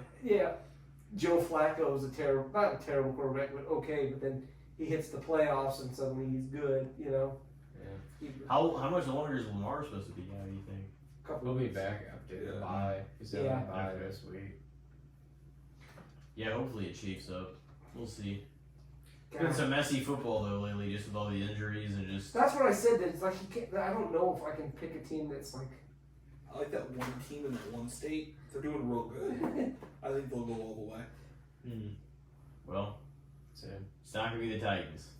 I'm like, look at all these teams. There's the Titans. You're not making it. Don't worry. All these teams. Stay with the Browns. Just sit over there. The Raiders, the Browns. the No, Jets, but the right Giants. now the Titans They're have not had a bad. rough start to the season for sure. Or they've had the last 2 years, 3 They've years. won a have been rough. game. That's true. The Jets haven't won a game. Yeah, the Jets are Oh, fucking. well, come on. it's The Jets. quarterback's not becoming the meme of the week every week right now. No, so I mean, I'm honestly, we're a step above The where we were. Titans should feel better than the Jets and the Browns have been just fucking ruined and no plan for 30 years. So We should have known the Jets were going to be bad when Aaron Rodgers went there, took the step out of the field, Well, they tore the tried to fucking make a ACL. plan. It doesn't come to fruition. yeah. They're certainly jetting. They're jetting the wrong way. Jet, do you know how to start a jet? You guys are the Jets. You know how to start one to go somewhere? The goddamn Jets. Yeah, the goddamn Jets. I just love the when Aaron Rodgers tore his Achilles, just that guy, the Jet fan. Literally, I don't know who he was doing it to, but he was just giving the finger. Just looking around, giving the fingers, just like that's the Just to the world. Yeah, that's the Jet Jets, experience. Oh, it always makes me happy that the Jets are always terrible. It's like when the Cubs are always terrible. It's just like that's the way it should be. They should always be terrible. It's like the fucking Bears. It's like where are there fans of this team? They're good now, though. I mean, No. I wouldn't say good, but they're Who getting there. who wakes up and Fucking ass. chooses Caleb to be a Williams fan started of to this come team? around to himself, man. Yeah, well, Finding his footing. At the end of the day, man, the Bears. Ben Johnson. They're Fuck gonna the bear. Bears. They're gonna bear. Fuck the Bears. I just like that all Caleb Williams has to do is be slightly above average, and he'll set every Bears quarterback record. Yeah. They had no answer. Then They know nothing about offense. they know nothing about quarterbacks. Yeah. That's like Are we sure they know what It's true. football is and how to play it these days? I mean, at one point in time, I know they were a pretty good team. I'm talking now. that was the '80s, dude. That was before you were even alive. That's what I'm saying. Like at one point in time, they played I almost said baseball. They play football. Do they still know how to play football? No. I was a kid when they were good. They had like Brian Urlacher. I remember him growing up. Yeah, they were good for a minute in like the mid 2000s. Yeah. Yeah. Was that? Remember when we had a football team that was good in the mid 2000s? You know, That was empty the early stadium. 2000s. See that empty stadium we have downtown? That was the early 2000s. By the mid 2000s, it was starting to already That's be right. like, uh oh. That was cracks rolling into the are Sam definitely Arnold era, and showing. we're like, this is sad. Yeah. Remember when he came up from college football? It was supposed to be the next big thing. Yeah, we had Mark Bolger for a while, and then we had Mark- Sam Darnold and Mark Bulge. Sam Darnold. Whoop, no, Sam Bradford. Yeah. We didn't Yeah, have yeah. Sam I was Darnold. trying to make that connection too for a second. Sam Darnold. What? Bradford was the king of playing just good enough to get his next contract. Yeah, The Yeah. dude made so much money for doing nothing. I got the ball to go forward. We did good. So We made we're our point. 8-8. He's like, I got my You guys- contract. You guys were 3-13 before I got here, What was it? which was true. What's the Kirk Cousins? That's the king of the Oh contract. Yeah. Holy Oh, moly. now he's making it and he's sitting. Yeah. Because Penix is in. Mhm. He's just sitting and he's making like $30 or $40 million in the season. I would say at some point when somebody in management go, "Hey Kirk, come on, give some of that money. Yeah. Give some of that to the people that are actually playing."